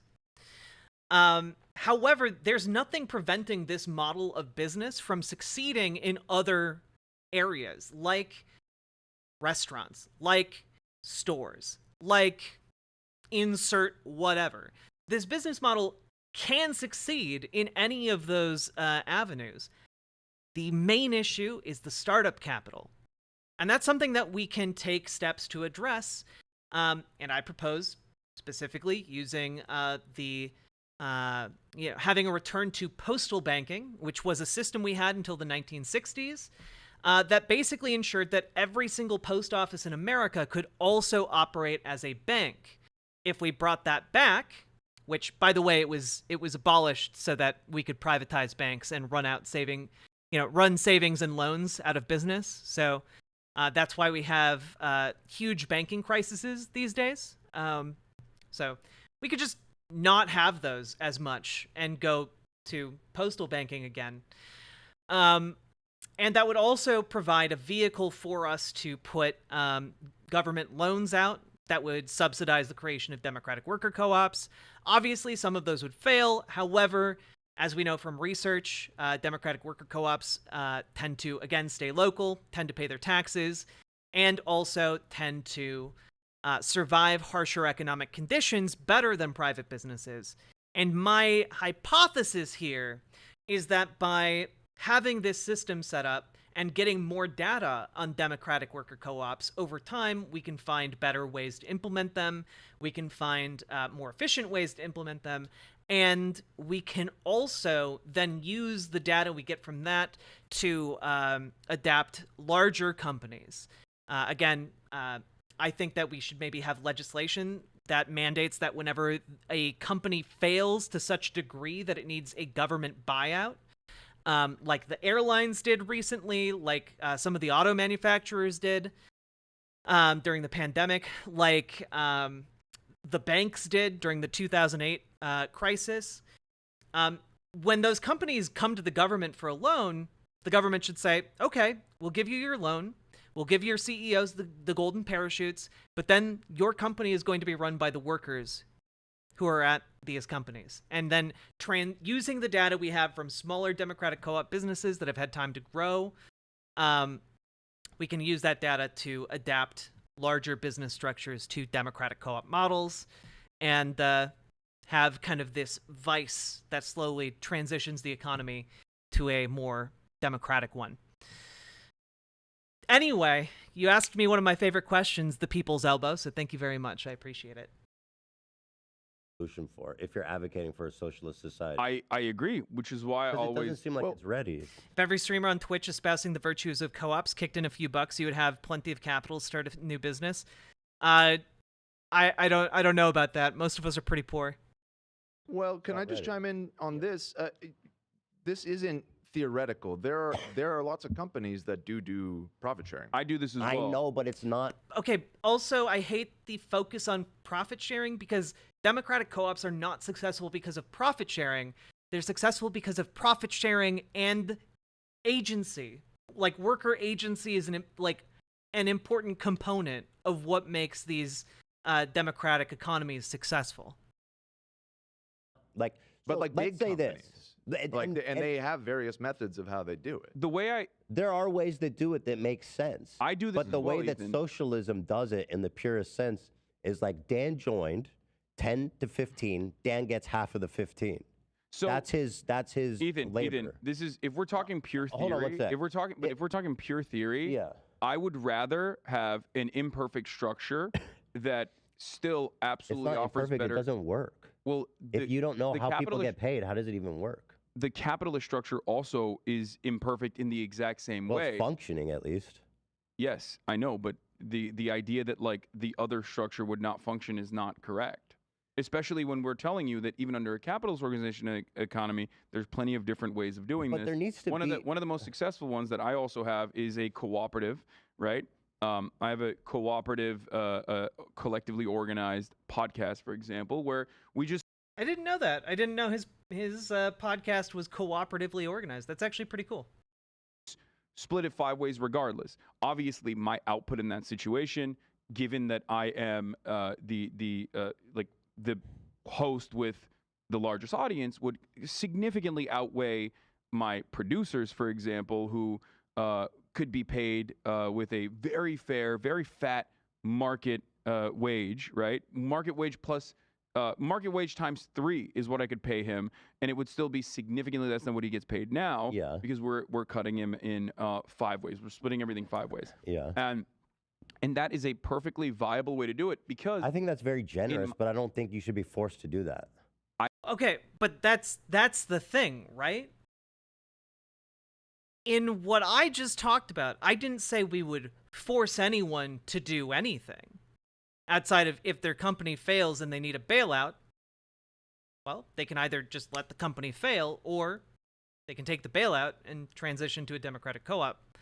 But otherwise, like, yeah, we need to have the primary thing that Hasan hasn't done here is explain why workers and just generally would prefer a democratic business structure. Being allowed to fail is part of capitalism. It's distorted when it's not allowed to fail. Government intervention is not the answer. It never is and never will be. If you want corporations to feel some pain, unleash the free market upon them. Well, the issue is Han, Fixar, Cable, and when that happens to particularly large businesses, that means everyone else in society suffers too. You know, that's part of the too big to fail ethos, right? Like if your grocery store is going under in a town, right?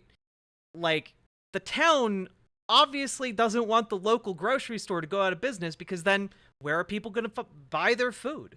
Again, I live in the Midwest. Some of the places out here, there's only the one grocery store to go to. Otherwise, you got to drive like 100 miles. So, again, I think being allowed to fail is actually, if you consider it a virtue, is actually easier in a democratic system. In this socialist system that I'm proposing here, would actually be more viable. Because if you fail in a socialist society that's predominantly socialist via democratic worker co-ops, well, the worst that happens to you is you just don't have a workplace anymore. You still have your housing guaranteed. You still have food guaranteed. You still have your healthcare guaranteed. You still have schooling guaranteed. Like, you're free to try again. We're actually free to try more things, which is why it's really cool. I think you should be forced to pay him what we've determined as a minimum wage, where he can live where he lives in a comfortable state. Yeah, I don't agree with that. And I don't think And that it's not, prevents goes people beyond, from being it goes beyond wages too. generous. It goes either. beyond wages as well. There's also another aspect of this that many people fail to consider, which is decision making. So there's also the structure of decision making, the structure of autonomy. When we are setting up the time for when we are going to shoot the podcast, like, everyone has to be on board with it. It has to work around every single person's schedule. These are all scheduling conflicts exist usually, but it's like in good faith, every single person is like giving their most, giving their all, and it ultimately, I think, creates a pretty solid product. Let me ask you. So, do you acknowledge that in this socialist theoretical country, where I go from 10 to 15 and I give Dan 15, hypothetically for any worker joining, that I, as a business owner, I would be less likely to be hiring people? Certainly. And that's not good, is it? No, I don't agree with that. I don't think that's necessarily a bad thing at all. Because, like, I don't know, because, like, I've gone through a lot of people that did not work out. Mm-hmm. And they were hired on, like, let's say, You can still fire them. exploratory. So is it at will employment in this situation? In this structure, you can.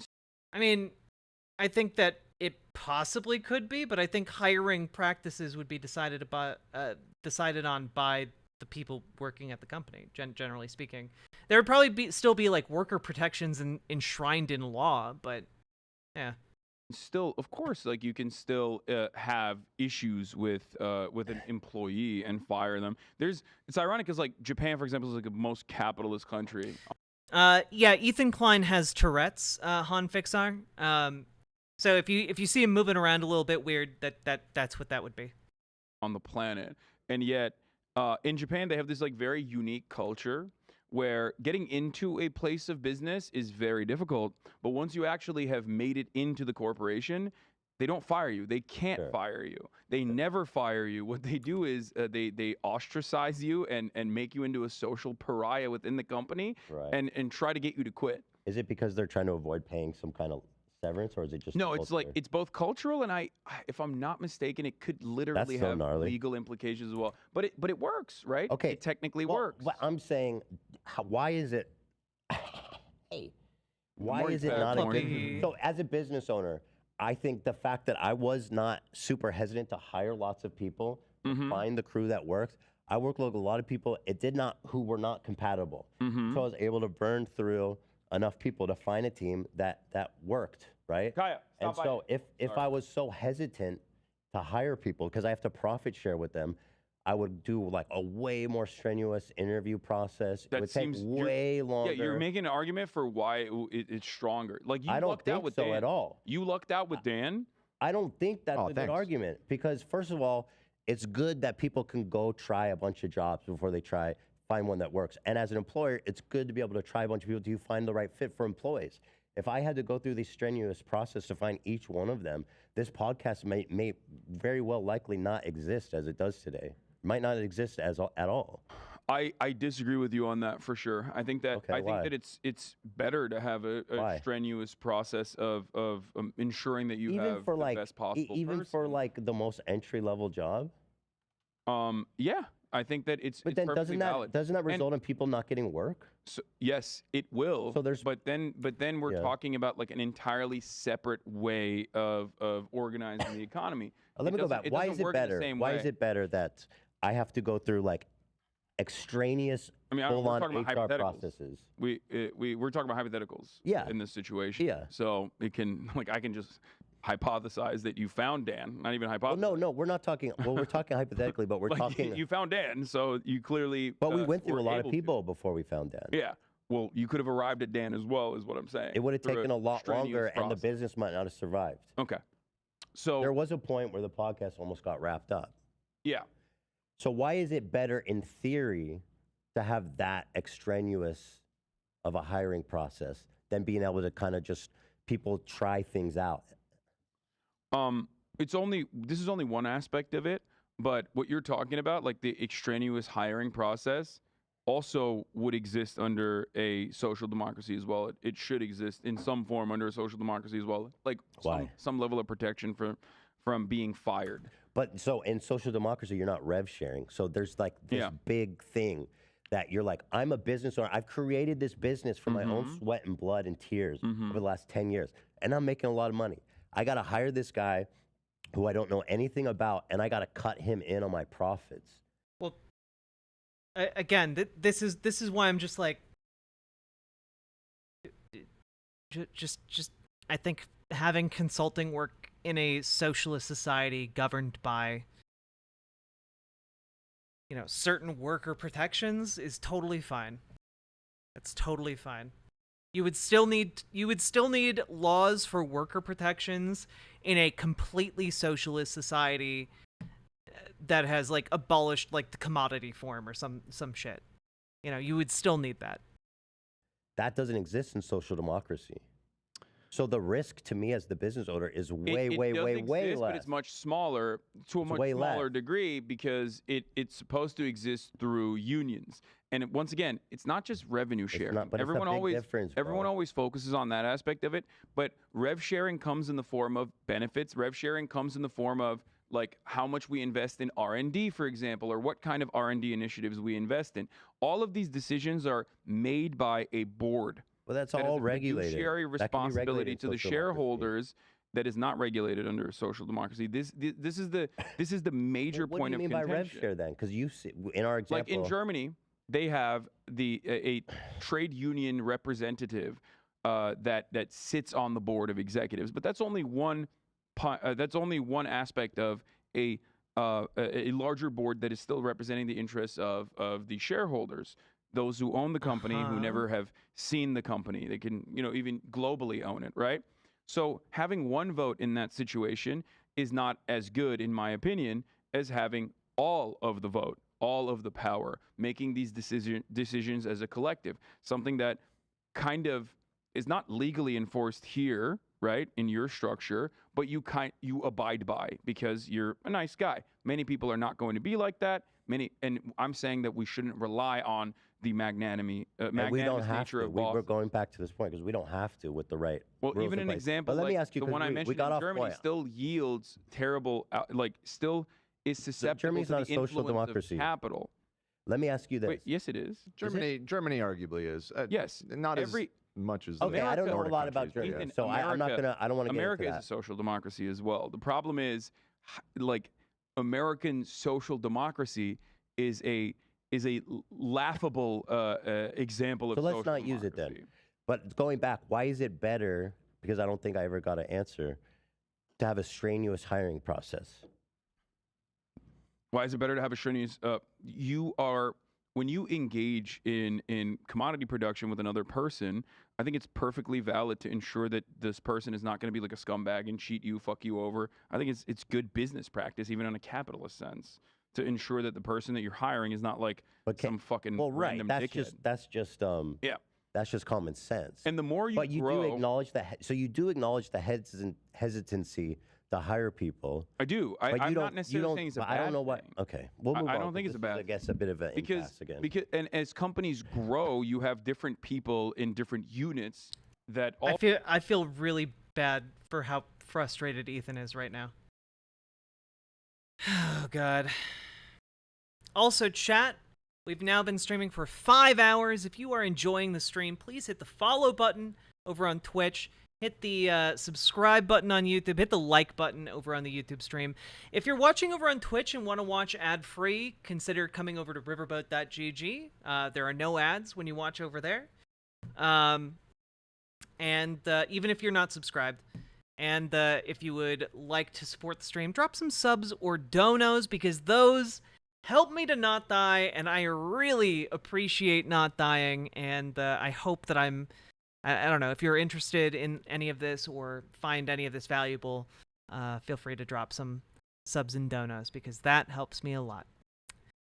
This broadcast brought to you by viewers like you. Thank you. Also are, engaging in hiring. Like, it's just that workers now have more of a say in which direction the company should go. And that's a good thing. This It's dude not a worked bad for me thing. for like a week. After on my business, I spent 5 years building. I don't want to give him a decision on where the company goes. I think that... Why should he have that right? Well, you know what I mean? I'm not saying the janitor comes in and unilaterally makes decisions. That's not how that works. But I'm curious how it does work. So it's communication. The other person is a human being as well. If you have a major disagreement, then you look for someone else to work in that position. This is how it works. Okay. The I'm only not getting difference a in clear that answer on the situation is rev that you don't share have either. the fear of like subsistence living at the other end of that bargain. Whereas like you have better amenities, better protections, and So by therefore rev you're more share, you just comfortable. made good living conditions? Because The idea is that's what I'm that already saying. That I don't think that makes socialism unique, because we can provide good living conditions and we benefits. can, but we haven't. Now that, by the way, But one aspect again, of social democracy that we've talked about is the domestic one. We have yet to even uncover the other, much worse side of. Yeah, right? Right, exactly, quasi-spec. I mean, I haven't even really talked during this stream about, like, would workers really vote at a local factory to dump the toxic waste into their drinking water, into their own drinking water? Do you think the workers would be pretty, in a democratically run factory? Do you think that they'd be okay with, like, putting out products that are poisoning children? No, I don't think so. I don't think most workers. I don't think if you were like, hey guys, we got evidence that our lead painted toys are poisoning children. I don't think most workers in the factory would be like, yeah, that's a good idea. Let's keep putting out these lead poisoned toys. No. No. Hey, sweetheart's cat. Good point, quasi-spec. Thank you for bringing that up. Social democracies, which is resource extraction in the third world and imperialism, and that is a necessity under global capitalism, and that is the reason why we have the haves and the have-nots. On the domestic level, you believe that there is a regulatory agency that can make things more just. I don't feel prepared to have a conversation about the third world stuff because I'm not super familiar with it. Perfectly fine. But like I can. I mean, I can but give you my understand that opinion like about that's stuff. a part of course. how I mean, everything listen, works. exploiting in the truest sense of the word is definitely what's been happening. Even on a capitalist understanding, that's like hyper I exploitation. mean, clearly, I think that all humans on this earth deserve rights and comfort and a right. To, you know what I mean? It is funny quality though. of Like life. one thing I will mention in the domestic, going back to the labor force thing, is that like we're so susceptible and so programmed under capitalist dogma that we refuse to see a world outside of it, and we're so captured in that worldview that oftentimes the number one counter against a socialist governance or democracy in the workplace or anything like that is always like, what do you want, the fucking janitor just came in yesterday to make these decisions? Like, no one said he's the CEO now. I just want to understand how it works because you keep saying rev share. Rev share is only one component of the it. janitor Rev share can be democratically assigned. If the say what? Okay, here is an example. When I first started the podcast, I was originally under cast. It was fucking terrible. We quit. We started our own podcast, me and Will. We needed a producer because we don't have that skill set. We needed someone to change the cameras and maybe do a little bit of, someone to post the videos, do the captions, titling, thumbnailing, right? So in that situation, we looked for someone. We found someone. And we were splitting it 3 ways. We were splitting the revenue 3 ways, anything that we made, right? And even before that, I was also giving March money as well to make sure that he like at least had a fucking, had a revenue opportunity even when we weren't generating a lot of revenue. Okay. Right? So what did I do after that? The podcast grew. Fear and now has 5 cast members. We brought in Austin Show, my good friend, and Cutie Cinderella. And when that happened, Us three, we got together and we had a conversation. Okay. Do we need more hosts? Do we think that this will be beneficial? Right. Right? Do we think that we will end up making, more revenue, generating more revenue in the long run? Right. Will we have people with unique creative ideas? Like, I care more about the creative output than anything else, than revenue. I haven't even touched the fucking revenue that I've generated from the podcast. And we got together and we had a conversation. And I think that is a significantly more equitable and just and better way of doing business than me hiring March, me giving Will some money originally, like a fat salary, or maybe cutting in on the rev share for him, and then giving March like a super high fucking wage, right? Way higher than like the average producer, and then making these decisions single-handedly. Let me add another aspect to your example. Let's say you need to hire a cleaner to come clean the office. She works for the podcast. She comes, she cleans the office. She works full time. How do you pay her?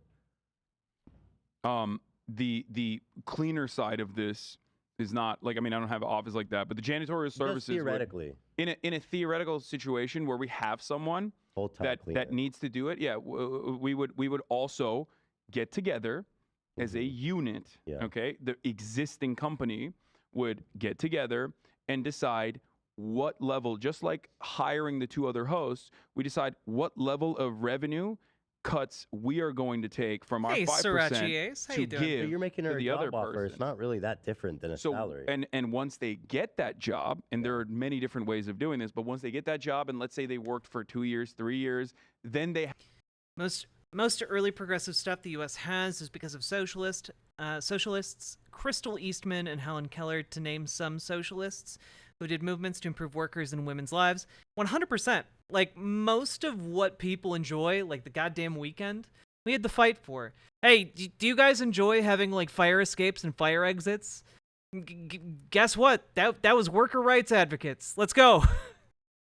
Have a say in the revenue sharing structure and the power sharing structure as well.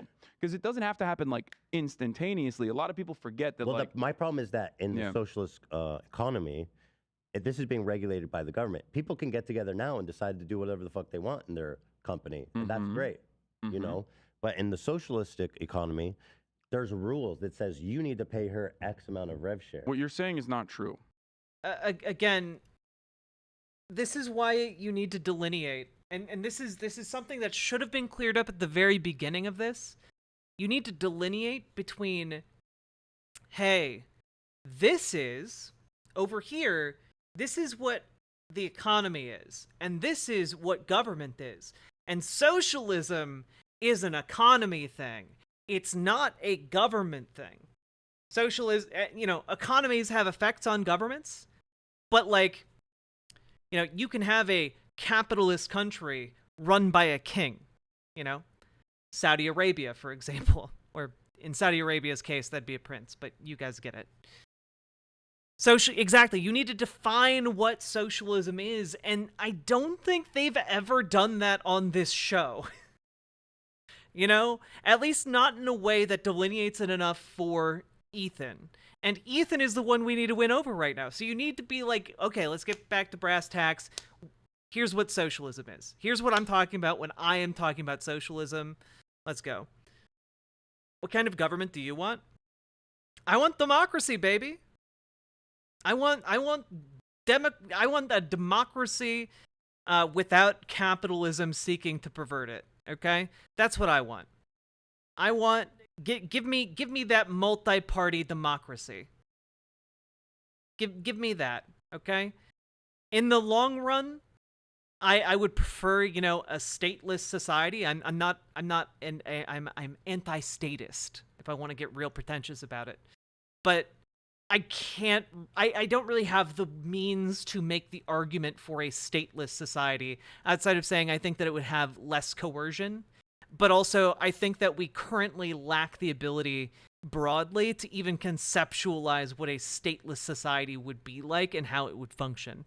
So I don't really spend a ton of time advocating for statelessness or for the abolishment of the commodity form even, because like we currently need to use money. It has a huge amount of utility for us in our modern world. So like even imagining a world without money is difficult for us, but we can imagine a world with more democracy in it, with democracy and democratic systems operating in our workplaces. We can imagine that.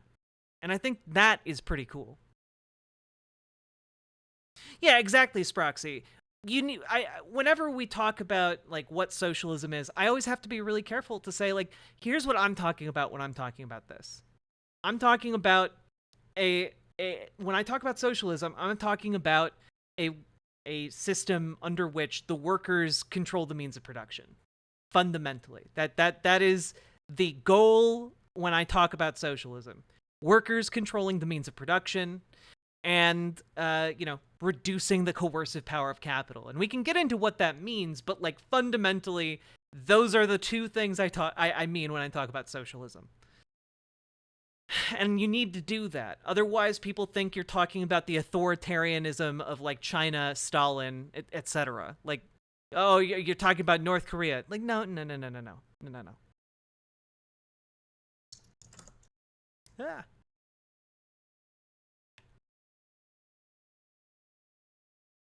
Okay. You want to know why? Yes. Because you want a social democracy, which kind of exists, and market regulation exists under capitalist formations, and plenty of capital owners hate that. As a matter of fact, I would say universally capital owners hate any kind of market regulation, which is why they choose to erode it as best as they possibly can, or they use it to their advantage to create an artificial barrier of entry into certain sectors. I'm saying in a socialist economy, there's going to be laws that Just say like how there you are must- laws in a I'm capitalist just economy asking that you capital in owners hate. socialism how I'm saying the government is telling you how much you need to pay the janitor. That's not how that would work. Then how would it work? Because It would be government. Isn't that how is that functionally different than a minimum wage in our that's society? my point. That's my point. Yeah. Why Okay, do they? well then- why I do? think But socialism is much more radical. We're talking. it's not. Social. It doesn't have to be. I think it's Moving America to a purely socialistic society. Instead of my thing is, I think social democracy is better than socialism. So here's the thing, right? We need to be able to make the case to someone like Ethan. How is this better? And how would we transition to a socialist society, right? Because there is also an element here of like, well, if when you say we'd transition to a socialist society, you mean like we would just like appropriate the private businesses and like have an authoritarian central government, like distribute them, like that's how that would work.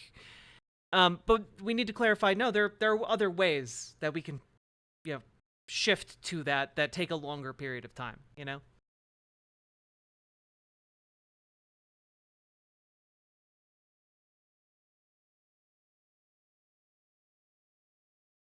Yeah, like Ethan even better as target capitalist that we need to convince as he shifts his audience over towards being able to honestly engage with socialist arguments. True.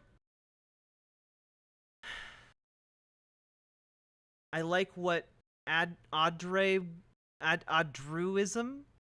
YouTube person talks about, but I don't know how we could get him there. I don't know what you mean by that, Sweetheart's Cat, sorry.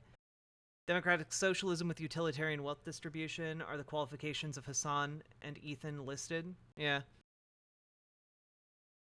And you guys are explaining something that to me sounds a lot like something that we can already do without this huge undertaking of changing our economy from a capitalistic social democracy one to a socialism one. You're talking about a minimum wage. We already do that, and we can already do better with that via regulations. But, so why but the reason why we haven't been able to is because, like, I think the best way to explain it is this way, okay?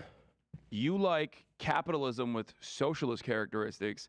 I like socialism with capitalist characteristics. Yo, you just said that. So we're both social Democrats. So that doesn't mean that I'm difference? I still believe that the government Wait, what's should the be. difference now? You said you like right? Exactly. Like we shouldn't be an hour into this conversation with Ethan asking what the difference is.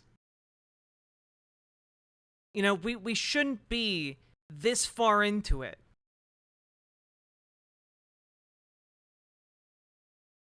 Do they do a regular podcast together? Yes, Proxy. They do a regular show together. This is the show they do together.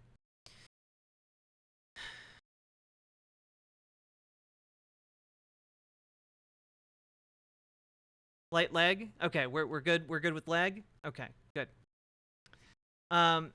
There are so many types of socialism and theories of how it should be done. So many hear it and think of things that aren't actually socialism. Honestly, at this point, it should be just rebranded to something more digestible. Super capitalism for the win. No, I think we can just call it socialism.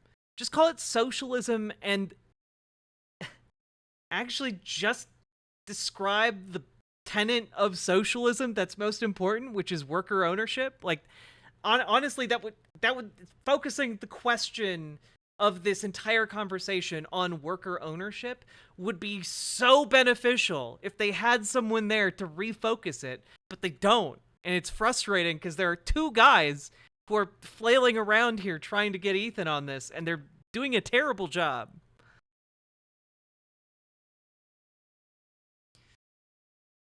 Distron, I'm playing Battle Brothers. Social The difference capitalism. is, no, I said I like socialism with capitalist characteristics, meaning that the governing economy, like the entire economy, still revolves around a socialist mode of production where the owners, the workers are the owners. Battle Brothers they is own the means awesome. of production. It's just they very have hard. They have a say in their benefits. They have a say in And what I can happens fire in them the whenever company. I want, though.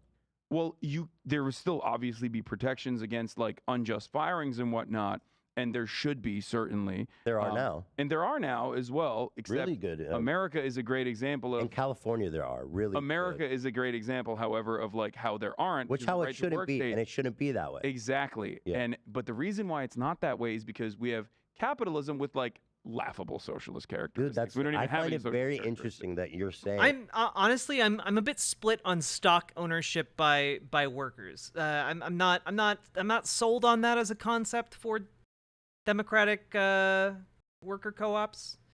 I've heard good things. I think there's potential for abuse. I go back and forth on it.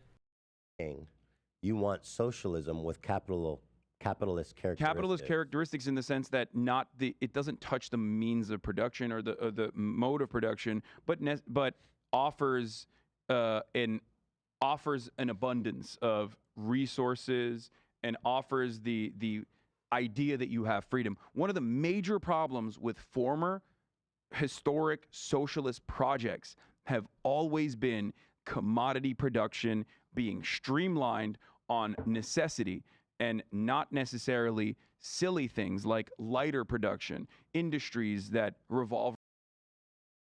What?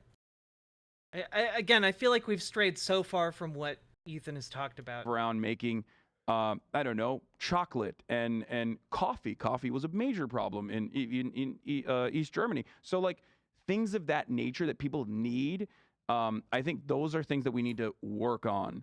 And that capitalism, I think, has done a much better job at offering to people, and that has a very sedating influence on the masses. I don't see consumerism.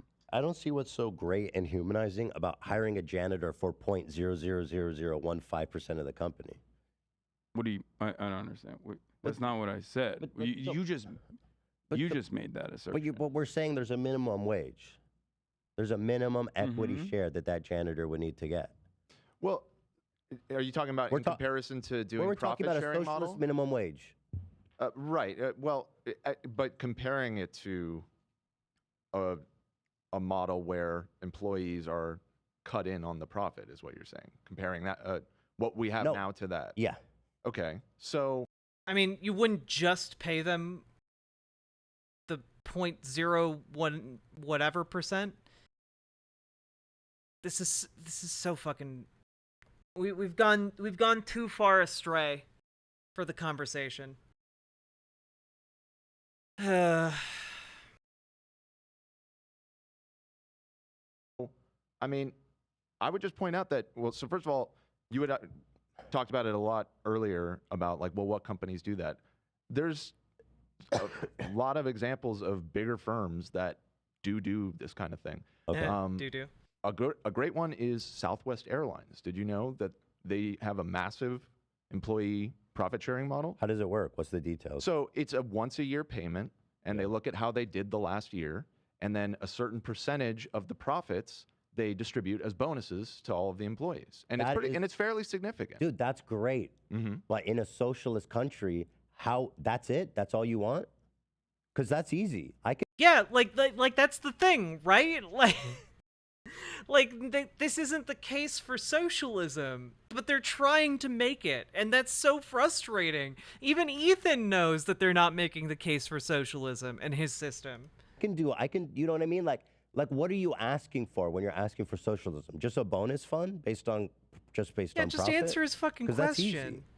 No, not necessarily, but I'm listen, I wasn't trying to make any assertion about that. I was just trying to give you an example of, you were asking earlier, like, what companies do that. I think that's awesome. Here's a big one that does it. I think that's awesome. And I'd even be in favor of regulating that and saying, yo, you need to put aside like 5% or 10% or whatever, I don't care, of your profits to distribute evenly amongst your employees. Is that socialism?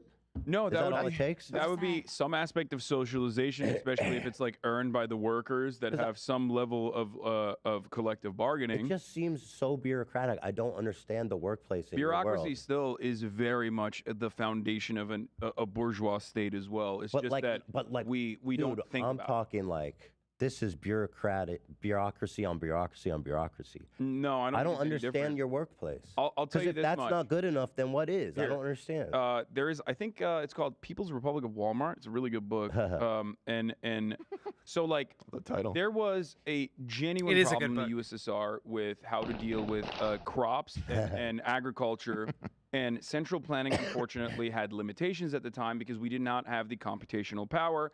One of the, ironically, steps in the right direction was actually coming from Chile, which then got their own 9/11 50 years ago, but we won't get into that because, you know, socialism bad.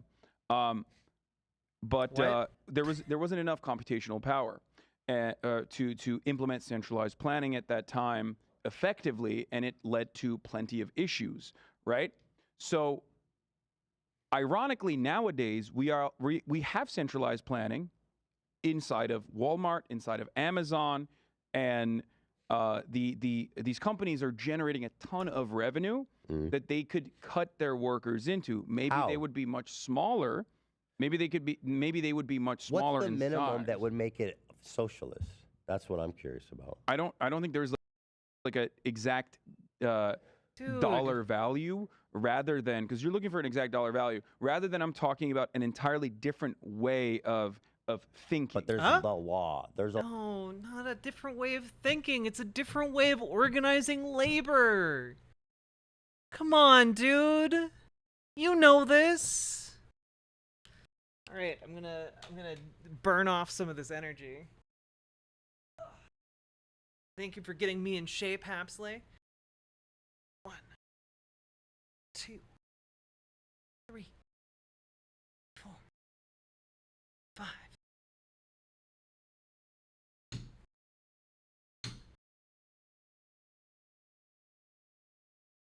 I already lifted weights today, so that was especially onerous for me. There's a law in a socialist country that says you must do I'll this. give you one example. I'll give you a good example from your life, right? Right now, you have Cam, right? Cam does wonderful goofs, gaffs, and Photoshop. Splaps. We love Cam. Yeah. Thank you. And Let's give it up for that Cam. nature. Let's give it up for Cam real quick. Yeah. I love you guys. I love you guys. So technically, if you were interested in maximizing your revenue, what you could have done instead of hiring Cam was outsource it to Fiverr, or I don't know, get like some Filipino graphic design company. If you were one of those like TikTok guys out there who's like, I fired my entire workplace and like fucking hired everyone in Pakistan for 5 cents an hour. It's fucking sick. Like, you could be one of those guys and do that. But the reason why you didn't do that is because you feel as though correctly that Cam yields better output. Hey, no. Chewing? She almost. I caught her. Do it. No. You do it. No. Alfredo, you gotta enforce the law on her. No. Alfredo has no interest. Alfredo, you have a monopoly on violence Go. in this What in the this heck office. in dog? Sorry. It's okay. A welcome. Welcome A distraction. welcome Yeah. break. Yep. Yeah. Bad dog. Okay. Please continue of how cool I am. So you don't do that, and there should be restrictions on that. Certainly, like there should be restrictions on being able to do that. Being able to just like completely outsource your workplace. Those restrictions can come in a capitalist country in the form of tariffs, which many do. Protectionist trade or protocols exist globally, with the exception of the United States of America, which has some protectionist policies, but others that, I mean, most protectionist policies still benefit the interests of capital rather than the working class there. And trade partnerships have created a structure where, like, labor has been outsourced overseas. Our manufacturing capabilities have been completely outsourced. These Hey, are very bad McWiggin, how you things that doing? exist exclusively due Been to missing you. Where you been? exclusively due to greed that you understand under capitalism that needs to constantly be put in check. But a government that is designed, a government that's full of rich people, that is interested in their own wealth and wealth accumulation, that has stock options and trades like Paul Pelosi, and has, you know, that gets jobs for their family members in Goldman Sachs like Ted Cruz and many other examples, is never going to truly represent the interests of the working class, and is always going to put the interests of capital ahead of the interests of the working class. You will never be able to have a real democracy. That's the difference between a bourgeois democracy and a proletarian democracy, or a dictatorship of the proletariat, rather than a dictatorship of the capital owning class. I just want to know how the socialist workplace works. It seems so nebulous when you talk about it. Why is it? I don't think it's nebulous at all. Because he's not defining his terms, and he's not talking about how it reorients the actual system.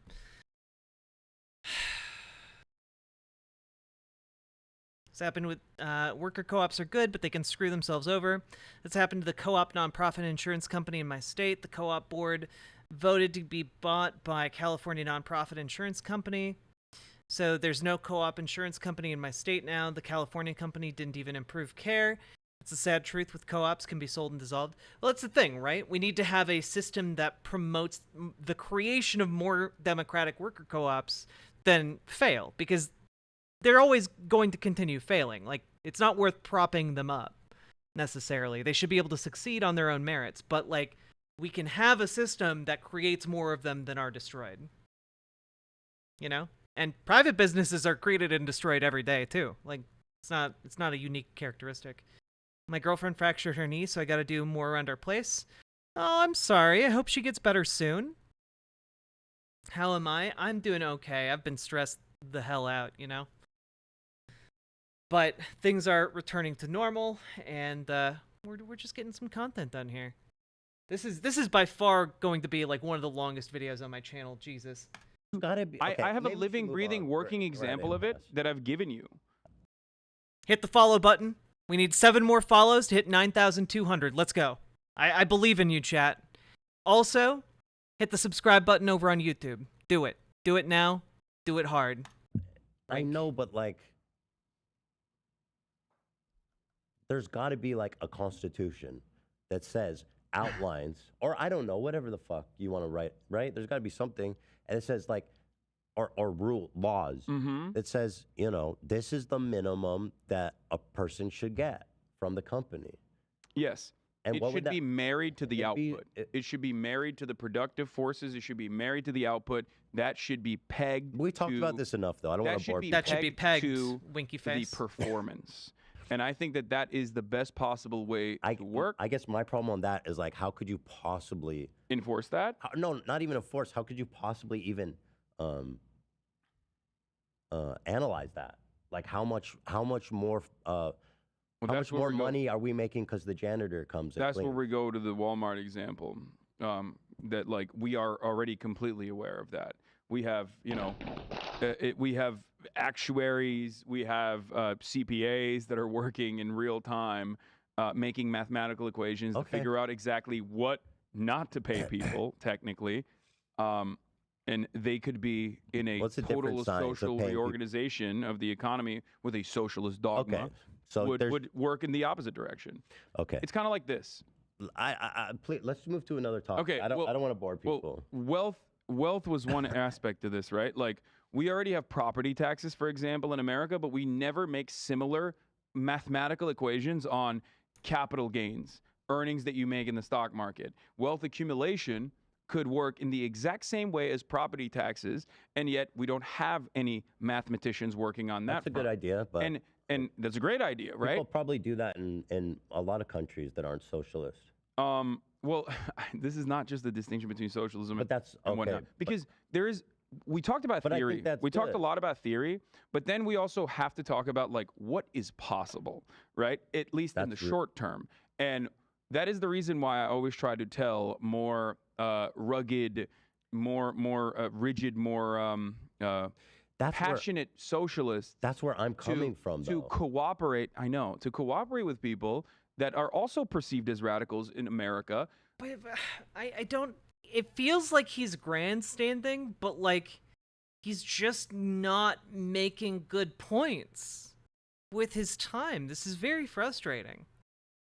Happy to see a cute face. Thank you. I wish I was cuter. I was gonna wear a sluttier outfit for this stream. I would have known if I should have. I would have if I had known that 300 people were gonna raid into me from Vaush.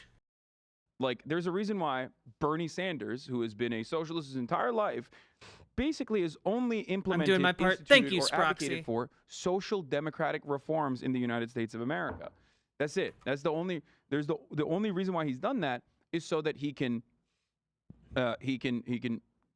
inspire the masses and create an opportunity where workers have more control over their own lives and develop autonomy and inevitably develop class consciousness, creating ample opportunity for, if you believe in that sort of thing, socialist revolution. Right, but that would never happen if the people were happy with their conditions. I feel like that would not happen. But anyway, so let me ask you this to peg this down even more. In a socialist workplace, a socialized workplace, certain jobs are still going to get paid more than others, right? Yeah, absolutely. Oh, shit. Oh God, everyone's so Yeah. sick. Jesus. So there's still going to be class.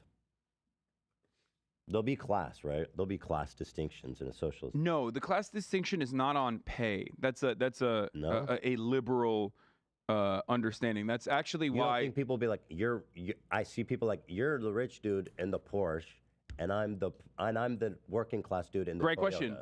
Great question. You don't think people will see that? So social hierarchies are inevitable. There will be different kinds of hierarchies. What you're talking about is But- perfectly valid, but the class distinction in a socialist economy is not is completely abolished, because the idea is that there will be those who have and those who have not, is what you're saying, at least in the interim. Everyone will have. But there'll be everyone people will that have more. Exactly. People who will have a lot more. Yes, some people that want to have more will be Will have able a to lot have more. more, and even a lot more. Yes, this is why I And they'll be always. part of a class, don't This you is think? why I always talk about because Dude, they have no control over the lives of others in that regard. I find this idea that like people in a socialist country who have a lot more, they're able to make a lot more money, somehow won't be influenced by power or influence or greed. That somehow in this society you're saying no is matter what magically happens, it will dispelled. turn into capitalism, is what you're saying. I Like, think there so- will be Well, these people are going to be influencing the system concentration to of benefit power. themselves. Yes. The best way to stop that from happening is democracy. Democracy in the workplace, actual, we cannot even imagine. Mark Fisher once said, it's easier to imagine. But again, you need to talk about what that looks like, bro. Have they talked about property and housing? No, they're just not communicating what socialism is. It's very frustrating. If you involve money, it will basically be capitalism intertwined. So no. You can have money and you can have markets in a socialist society. Socialism, at its heart, is about worker ownership of the means of production, i.e., workers effectively owning and operating their workplaces. That's what it's about at its heart, right? So it's not muddied by there being money involved. You can think of it as like the first major step towards, communism, perhaps, if you want to, which is a stateless, classless, moneyless society. But that also has workers in control over its own workplaces, So, yeah. But it's still such a long way. It still has states, it still has classes, it still has money. It just has fundamentally a different mode of economic production. I often avoid conversations around socialism because all the terminology around it confuses the hell out of me, because everyone has their own opinion and I don't know which one is the correct one or not. I mean, I feel like mine is. If any of you feel like you see like a flaw, please feel free to point it out. Like I want to improve my position, and I think I have a pretty solid base for everything that I've advocated for today, and on the day-to-day basis. Imagine the end of the world than to imagine the end of capitalism, and he was right. And Trans Girl Jade, if I've said anything that sounds confusing, please feel free to ask like clarifying questions. This is capitalist realism, because we are having this argument within the boundaries and within the cultural understanding of like existing capitalism today.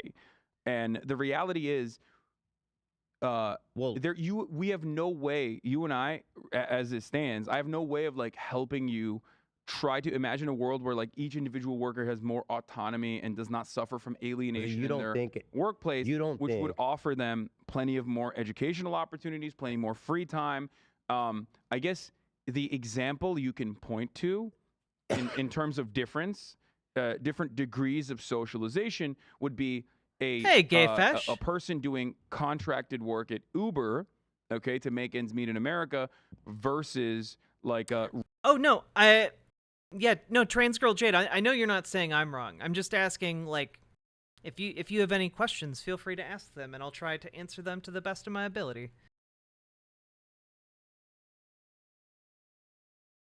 Regular unionized factory worker in Germany, the level of autonomy that they have and the level of interest that they have and the level of engagement that they have in a workplace democracy or some form of it is drastically different than the contracted Uber employee. Their worldview is drastically different. Their democracy yields drastically different results as a consequence. But let's be realistic. We're not going to spring into an alternate reality where capitalism doesn't dominate the world. Which is why we have to be realistic. Which is why I always advocate for. Which is part of why I'm saying. No, but that's why I always advocate for. That is why I always advocate for, in the interim, social democratic reforms that will yield more opportunities for for workers to organize. Now, of course, you can prove you can. I want to follow this out a little further because I think it's interesting. So, in a socialist country, there's going to be people who make a lot more, and within a company, are they exploiting their workers? The CEO, the founder of a car company, he makes a lot more than the workers. As long as it is democratically organized, in the sense that, like, the answer is yes. Just explain the concept of surplus value. Explain where the exploitation occurs. It's the gap between the true value of the labor that is being done and wages. The wages are less than the true value of the labor. And that's where profit comes from. This area here. It is a system inherently set up to be exploitative. Wages are exploitative because they are less than the value you are providing.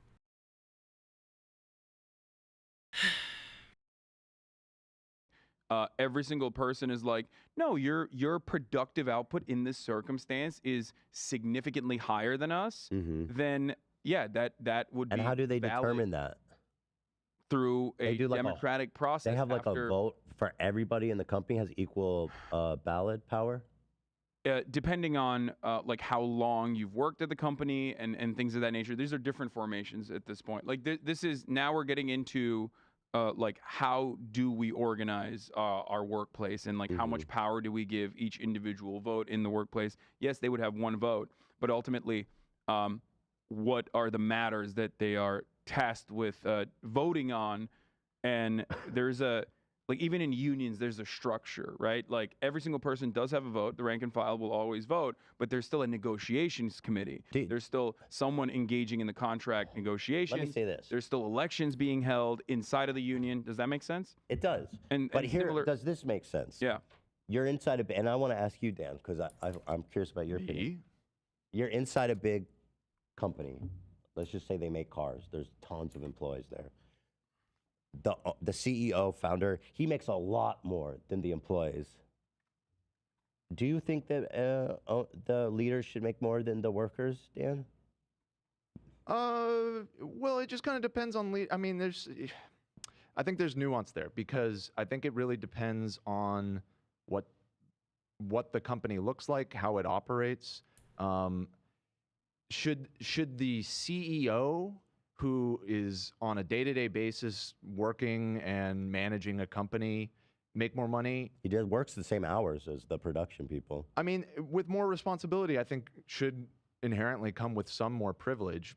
However, I mean, now are we talking about a CEO or are we talking about an owner? Because a lot of owners don't do shit. No, I'm talking about someone who's working because the idea of ownership is probably different in a socialist. Right, and so again, I think that the answer to this is just yes. You can make more if you have worked at the company for a long time. If you have more responsibility at the company, you can work more. It's just that those systems are set up democratically within the company. They're agreed upon terms by everybody involved. So you don't have a CEO or like president or head of the board or chairman or whatever that is making $10 million a year while everyone else makes $15 an hour, you know?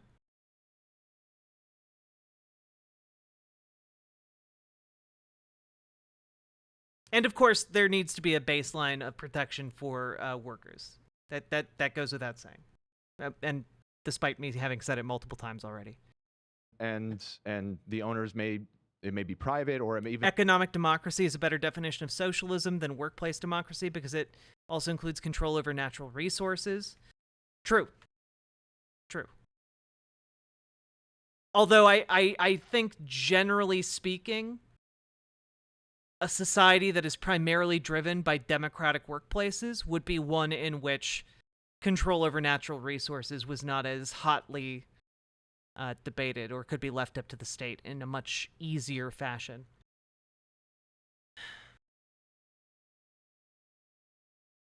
Hey, I just found out the majority of female population in the world is already infertile from a study. And?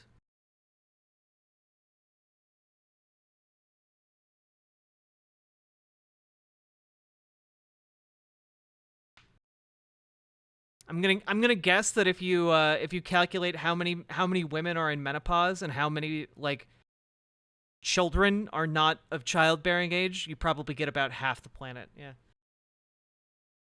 Even maybe a public company and the CEO. So you agree he should make more. So let's depends. It depends. It just depends. Yeah. There's not room for nuance. There's just not. What do you mean? If you're living in a socialist country, this shit needs to be like laid out. Like there's not room for nuance. In every workplace, we're going to decide little different rules for everything. Under capitalism, where you have the freedom to fucking but there's operate rules in that like regard. minimum wage. But with rules, exactly, you would have the similar structure pegged to like. I'm trying to ask you guys what the rules, and I keep getting these nebulous. Like a maximum wage. Yeah, I feel his frustration. I'm frustrated. Tied directly to your lowest paid employee. This is what I wanted to say though. Let's say. Do you hear what I said? I did. Maximum wage tied to like there could be a situation where like a maximum wage could be implemented under a socialist structure to ensure that every single workplace has at least a maximum I wage that is understand. directly tied to the lowest paid worker and their full-blown compensations and benefits package that they Okay, get. let's just go back to so the CEO, he earns more. He has more responsibility. Oh, Hasan, you said I don't make agree a with lot that more. either. No. I don't agree with CEOs having more responsibility or should earn more, for the record. What? You just said No. that they should. If you're The an dude has the owner Porsche, operator, the if dude you're with an the owner Toyota. operator and you're literally fucking, I was talking to Dan about this earlier before you got here, but it's like the difference between what you do and the difference between, like, let's say a jewelry designer is that a jewelry designer can outsource their fucking labor, but you are the main product here, which is why it's very hard for you to see it. I'm using a different example. Yeah. Like So if you're a fucking jewelry designer and you are responsible This for is all the such a beautiful weird designs in your jewelry conversation. that's like super competitive, everybody loves it, everyone wants to buy your fucking jewelry, right. You can still hire other people like designers to help benefit that process And in this and make perfect better democratic jewelry. workplace, Okay. where everybody's altruistic, Yes. they vote to say the CEO should make more money than us. Yes. Well, the way that works would be slowly but surely, as you bring on more people into your company or as you expand and you grow, okay, in a democratic capacity, you are taking away the earnings that you have right now and eroding it because you're giving it to some people that are coming in because you think that they're valuable enough to be able to paid that way, to be paid that way. But that process is being democratically voted on. And ultimately, you know that you're doing that because you're in your understanding later down the line, if you care about this sort of thing, you're going to make even more money. Or rather, money shouldn't be a motivator. Money should not be a motivator. You're right. Why like, does in my situation, why it's does not. the CEO care if his company makes more money? It's not. He's not going to make more money. No, it's long. Jesus. Because he might make more money if his incentives are tied to that of the company. He might make more money. Like, oh god, dude. Yeah, put me in, coach. I feel like I would do very well here.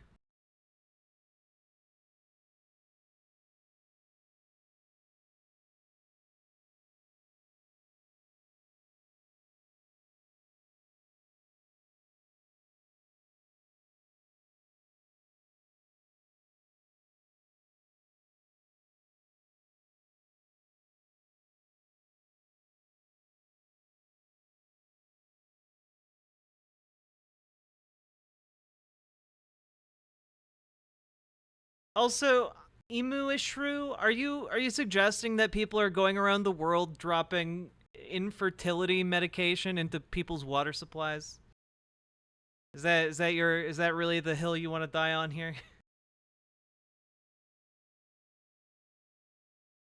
The degree of topic inflation is off the charts. Oh yeah, 100%. 100%. Remember, debate lord's bad. Yeah, honestly, like, I'm fairly okay at debate. I'm not the best at it, but I'm okay at it. And I just really fucking wish I could explain these issues here.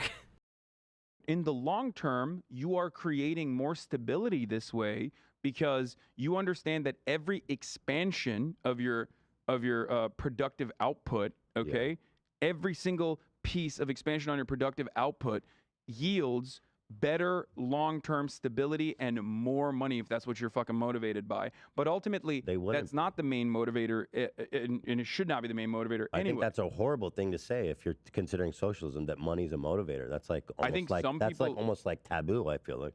No, don't worry about what other people say in this situation or what you think people will perceive from what I'm saying. Let me go back because that part is irrelevant. Okay, so let's say in a world where the CEO makes more money,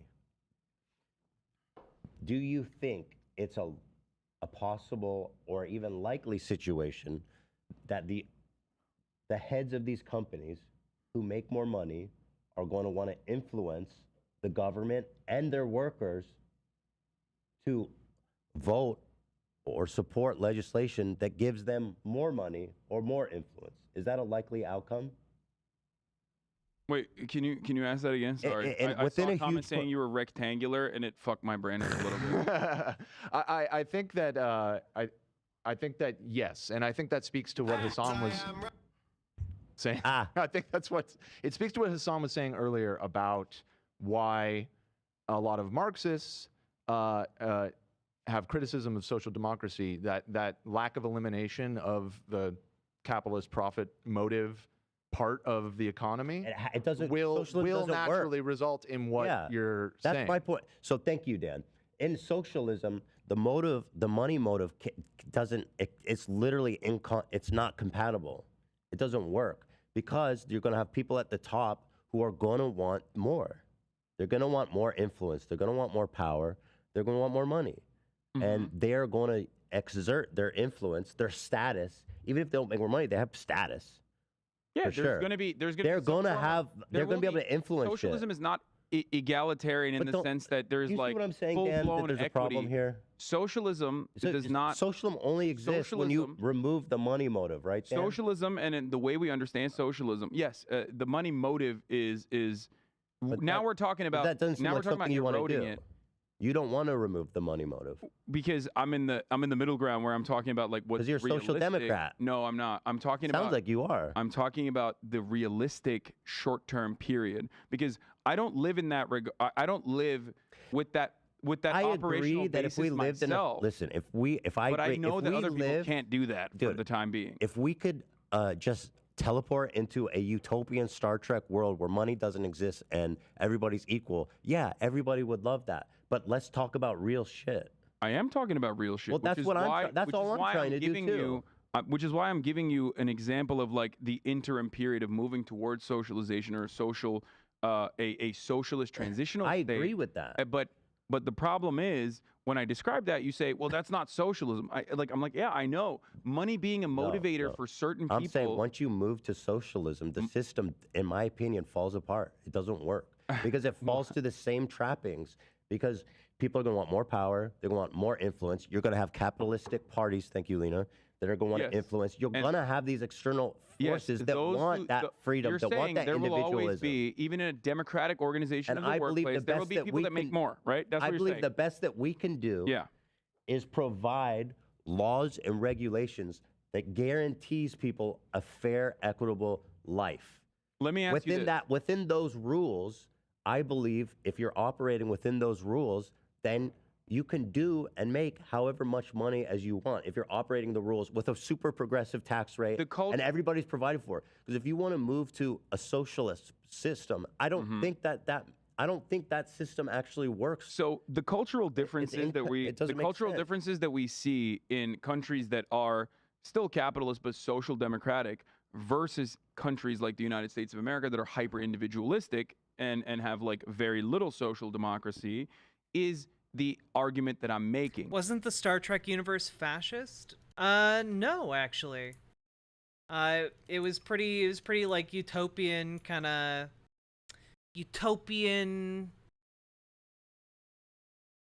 communism, sort of. It was definitely stateless in the sense that most countries on Earth aren't really like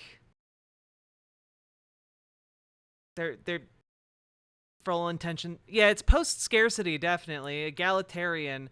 I'm unclear about the actual governing structure of Earth in Star Trek, but then they have basically planetary alliances. So I'm not sure if that essentially replaces.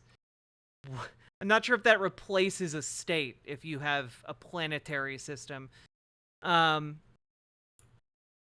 I thought I heard it was like a military dictatorship, but maybe I'm thinking of something else. There are some like weirdos online who say that it's a military dictatorship or something, but like the concept of it is not supposed to be a military dictatorship. The concept is that there are planets, and on those planets you're basically free to do whatever as long as you're not infringing on like people's rights. And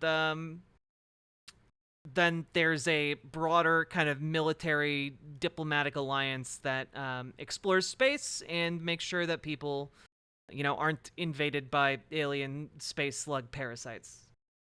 Is that with more social amenities and with higher degrees of socialization, people's attitude towards money and money making becomes drastically different. Status is important, though. There are different motivators. Yes, status can be an important thing, but That that can be- social hierarchy, designed around status has nothing to do with the productive output and has nothing to do with like your material reality. It has the capacity to change like the way people perceive you. It's like an attractive person versus like someone who is maybe not as aesthetically pleasing, right? Those things are going to exist. Like there's always going to, socialism doesn't mean like LeBron James has to be the same fucking height as like, you know, like a 5-foot person to play basketball. There's going to be different earners. There's always going to be some level of competition. okay. This is not a bad thing. This is a good thing. This is Okay. how you innovate. If there's different levels of earners, do you agree that that seems to be incompatible with Marx's theory of socialism?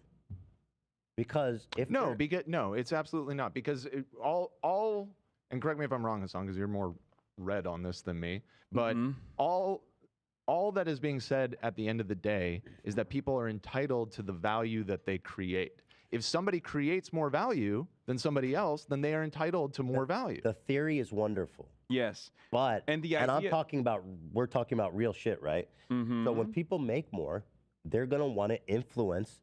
I'm not saying everybody, but again, this goes back to what I was saying last week. There's people who are pathological.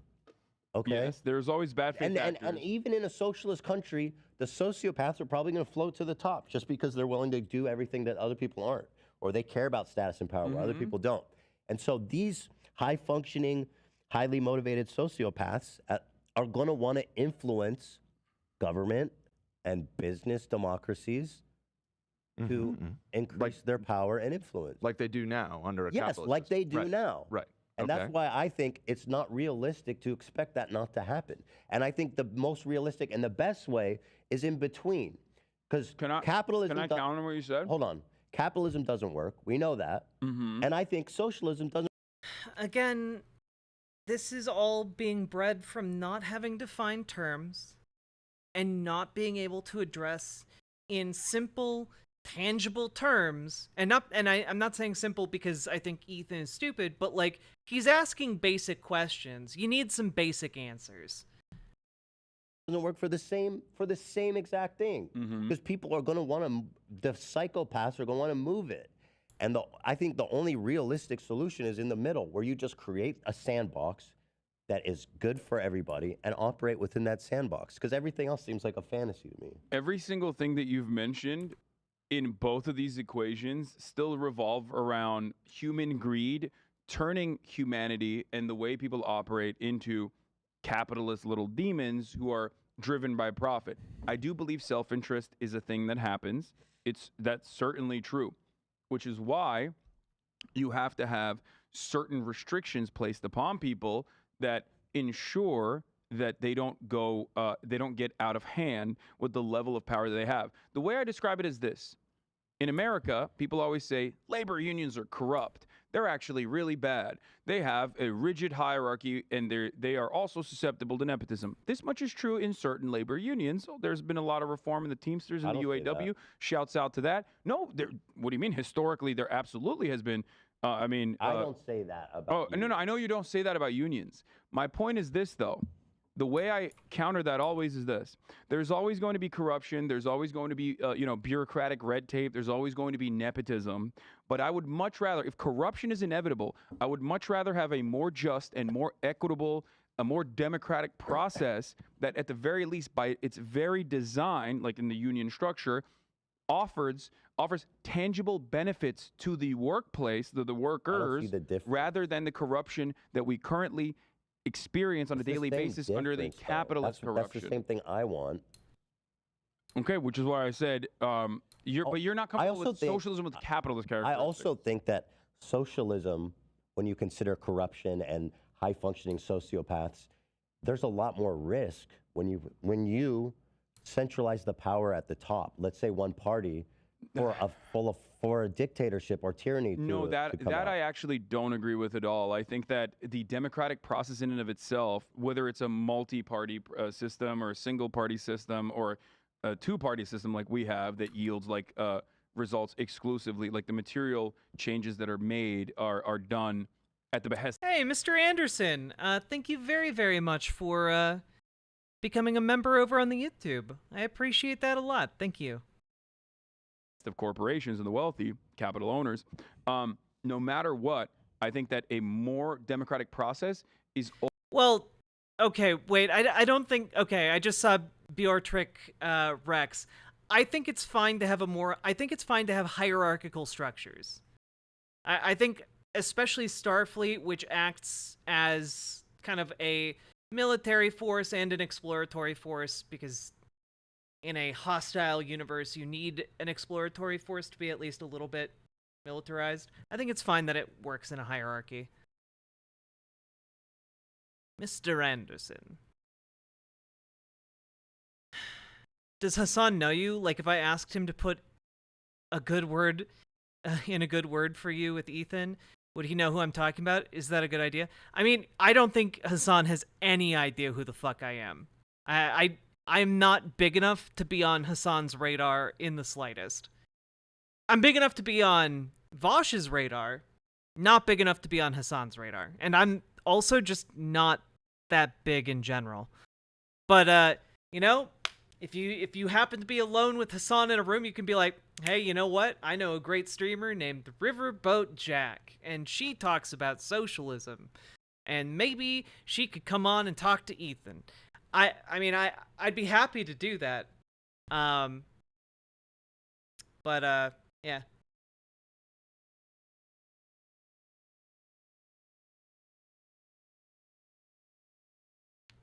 I just, Solidarity Forever, UAW Local 900, hell yeah, Mr. Anderson.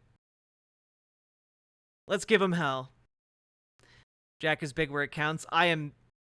Oh, wait, you meant here. Okay, yes, I am. I'm pushing hard for this H3 appearance. I would, again, I'd love to go on. I'd travel. I'd take that expense. I think Ethan would be a cool dude to hang out with. Unless it went really poorly, in which case I would leave immediately. Always going to be a better and more effective mechanism at fighting against centralized power and sociopaths that want to assume control. I think that if there are, again, if that is an inevitability, no matter what happens, I personally believe that more of a democratic process is going to be more effective. I'll give you an example. I like democracy too. DuPont Chemical. DuPont Chemical, under the capitalist, liberal, bourgeois democracy in the United States of America, was able to dump toxic waste into farmlands and destroy natural water supplies and delicate ecosystems. They still do it to this day. We have PFAS, the forever chemicals, right? That is everywhere. We have microplastics, all that good stuff, right?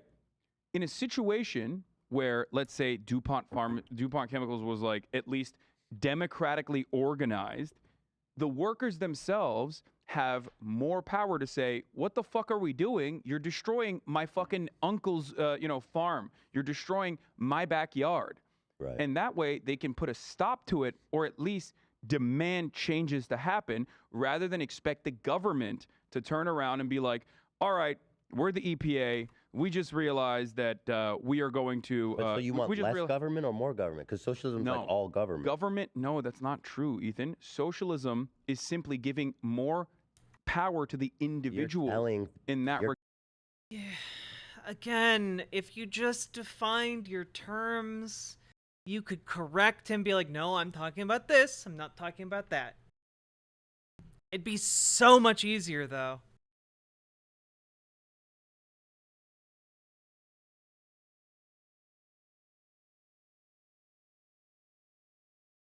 Ethan just admitted he likes democracy and Hasan missed it. Well, that's the thing. That's why I think Ethan would be on board with socialist arguments that were actually hitting at what socialism is, you know? Regard, you have a government that also You're exists. telling people you do not have a choice. You cannot run your business this way.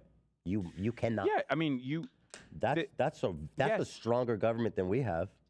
That's a really but I think you want a stronger government. government than we have. You want a stronger. Well, I want a stronger government. You want that market regulation. Yeah, but it's even stronger than the one that I want. That says, here's your workplace. You must exist in it. So you're saying on one hand, the EPA is silly. Well, the EPA. But on the other in hand, DuPont, in the situation with leave the- DuPont, let's if you want leave the me to employees finish up this, to it. because this is not hypothetical, this is something that actually happened. EPA said, "Sorry, we're gutted. We don't have like enough researchers." A lot of the researchers that work at EPA also end up getting jobs at DuPont, or vice versa. There's always a revolving door. Citation needed. I don't know how often people at the EPA are getting hired by DuPont. I would need to see data on that. Like, I don't even know why he's going into this when you could summarize it and just say a democratically run company is far less likely to vote to dump chemicals into their own water supply. Like, god damn it, dude.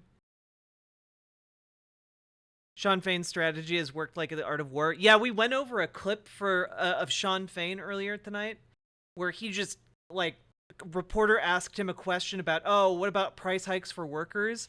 And he just, like, judoed that shit. Just, like, judo flipped the question back onto, like, pro-union messaging. It was amazing. Honestly, one of the best things I've ever seen. Tit for tat.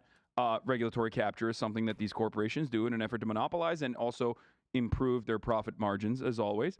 So in that structure, the EPA basically delegated DuPont with figuring out how toxic their pollutants were. And of course, until a journalist uncovered this entire thing, they were able to claim that these toxic pollutants weren't as bad, right? So there is no mechanism in that situation where we just capitalism. Yeah, so we just sit there and we expect the government that that is, appointing people into positions of power that literally have a material.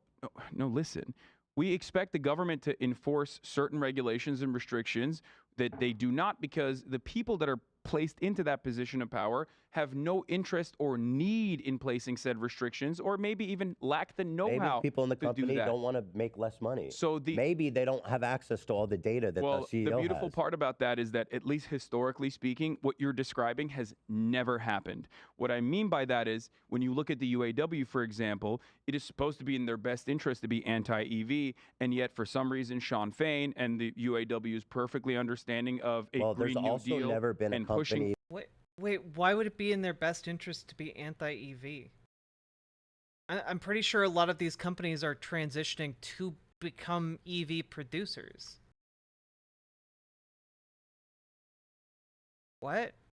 That has a purely socialistic hierarchy where they That's make not true. less. There's cooperative People, corporations. okay, where they make less. Like Mondragon is a good example of. And have they been levied with the task of deciding to make less money to help the environment? Yes. When? Absolutely. Not to help the economy, but they. My point is that saying one is better than the other is just theory, Well, we are talking about simply theory. I think because a we strong both agree that EPA capitalism doesn't work. I think a strong EPA is great. In fact, I think you'd still need an EPA in a socialist country. I don't think it eliminates the need for the EPA. Agreed, 100%. Which is what I was saying is, in that socialist formation, there is actual, real mechanisms of control. The UAW wants transition rules to prevent EV going to cheap labor markets. Well, I mean, I think that's fair, right? Like, the union's trying to keep jobs. Like, yeah, good on them. That can put a stop to this kind of thing, rather than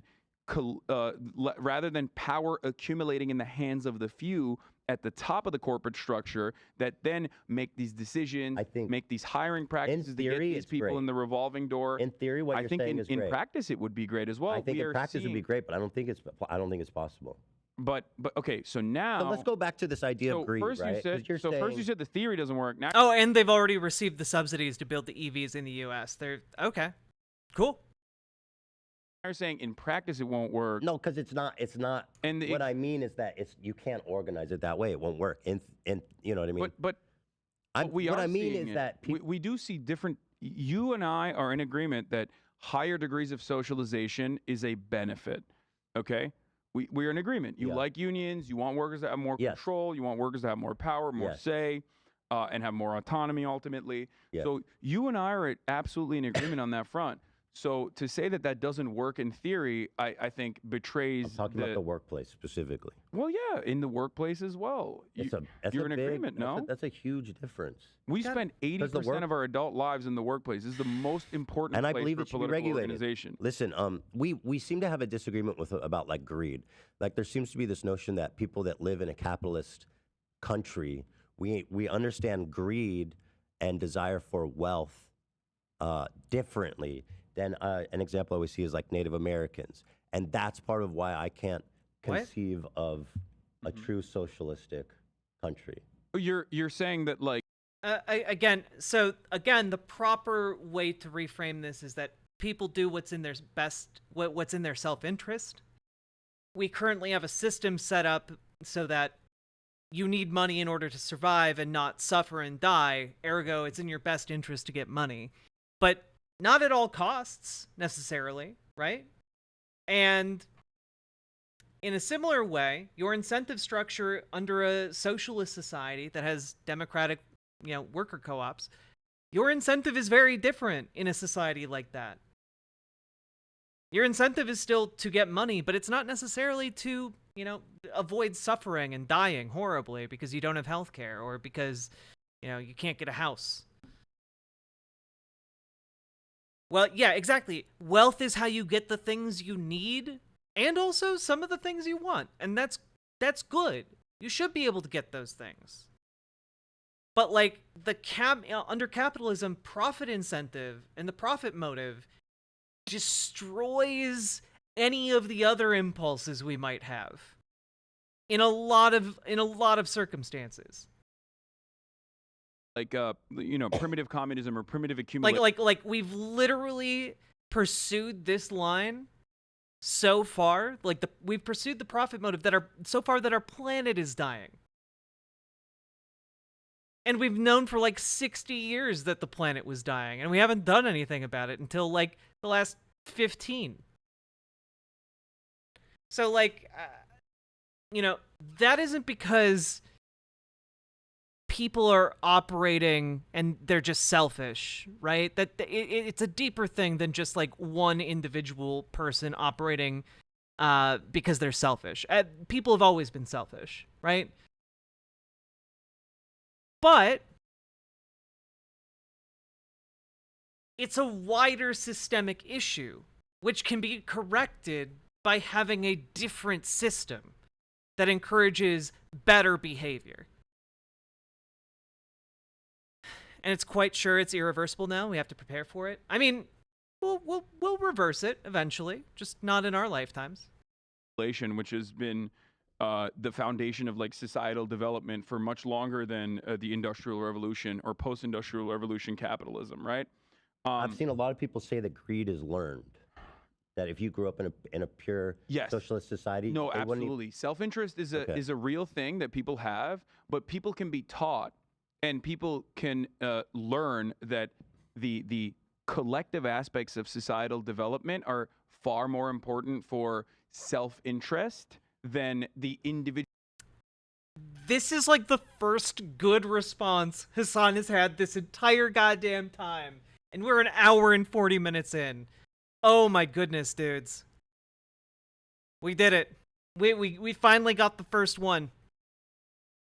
The hyper-individualistic, like, I'm going to get mine, fuck everybody else. So the point of going to this greed discussion VCC is TV. to talk about like human nature, and that I believe that in a perfect socialist society, there'll be forces of influence of wealthy people, people with status, people with power, wanting it more for themselves. Mm-hmm. My argument I believe that that's that's innate. Yeah. If so, first of all, I don't think that there's a biological imperative. I think that, like I said, what's the difference? Self-interest can be. If you have a resource hoarding and greed. Yes. So how is accumulating lots of money different than resource gathering or accumulation? I will describe it to you.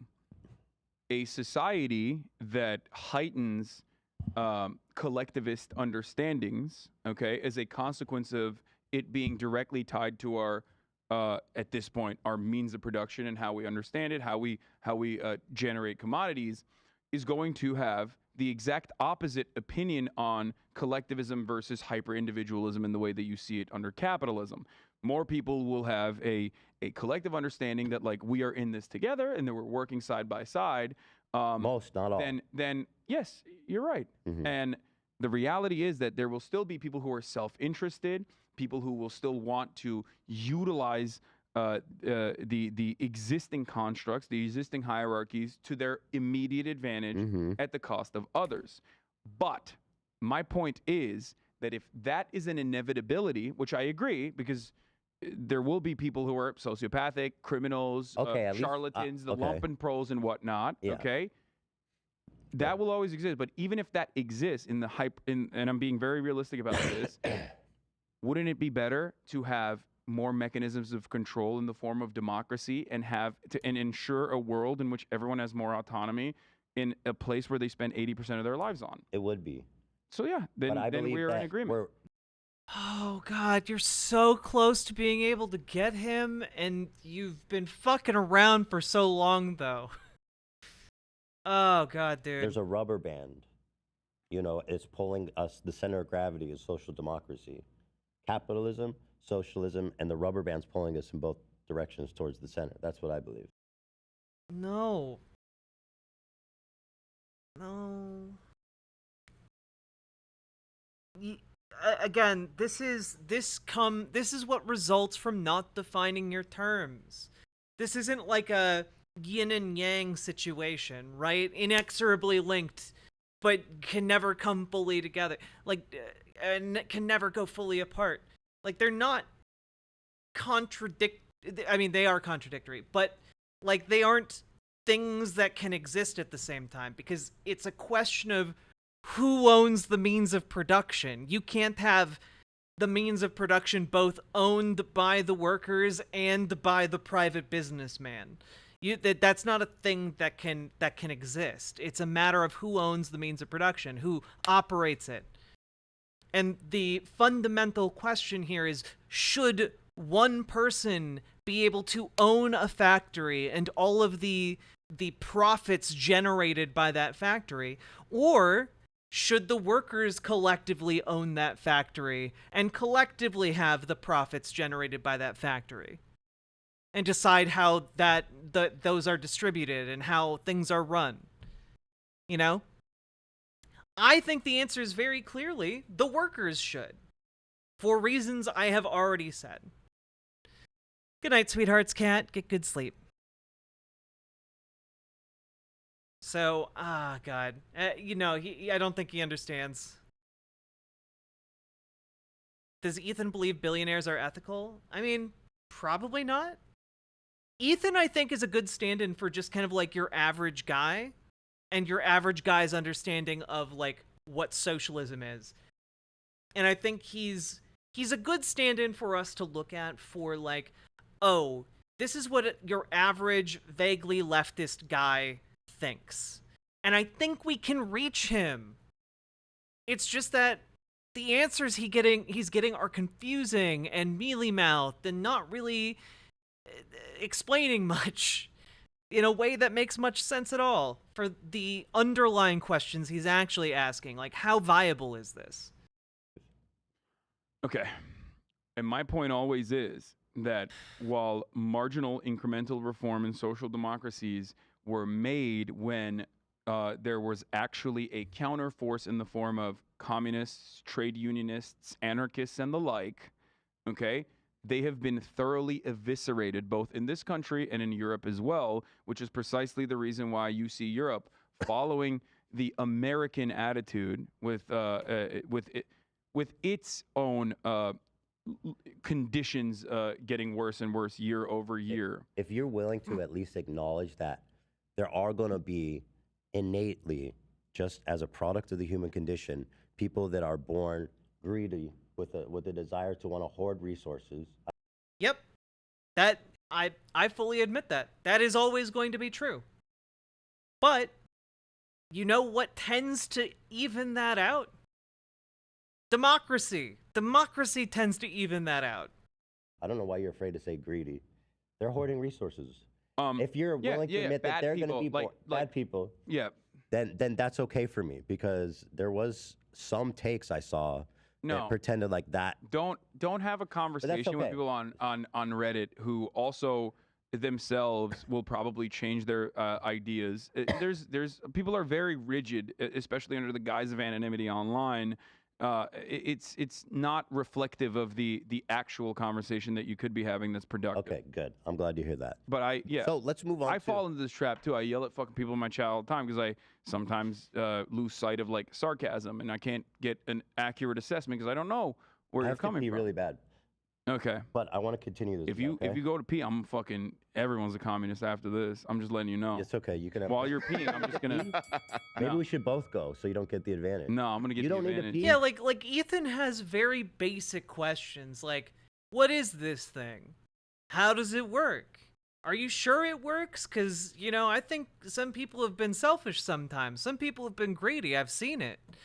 And, like, the answers he gets are, like, 15 minutes of, like, weird hypotheticals and then he just asks a simple follow-up question about one of the hypotheticals, and then another 15 minutes of hand-wringing. You always pee before me. No, I'm holding it in. No, I don't need to pee. Oh, there's no shot you don't need to pee. Yeah. I'm I'd not make 'em taking pee. a pause. Oh God.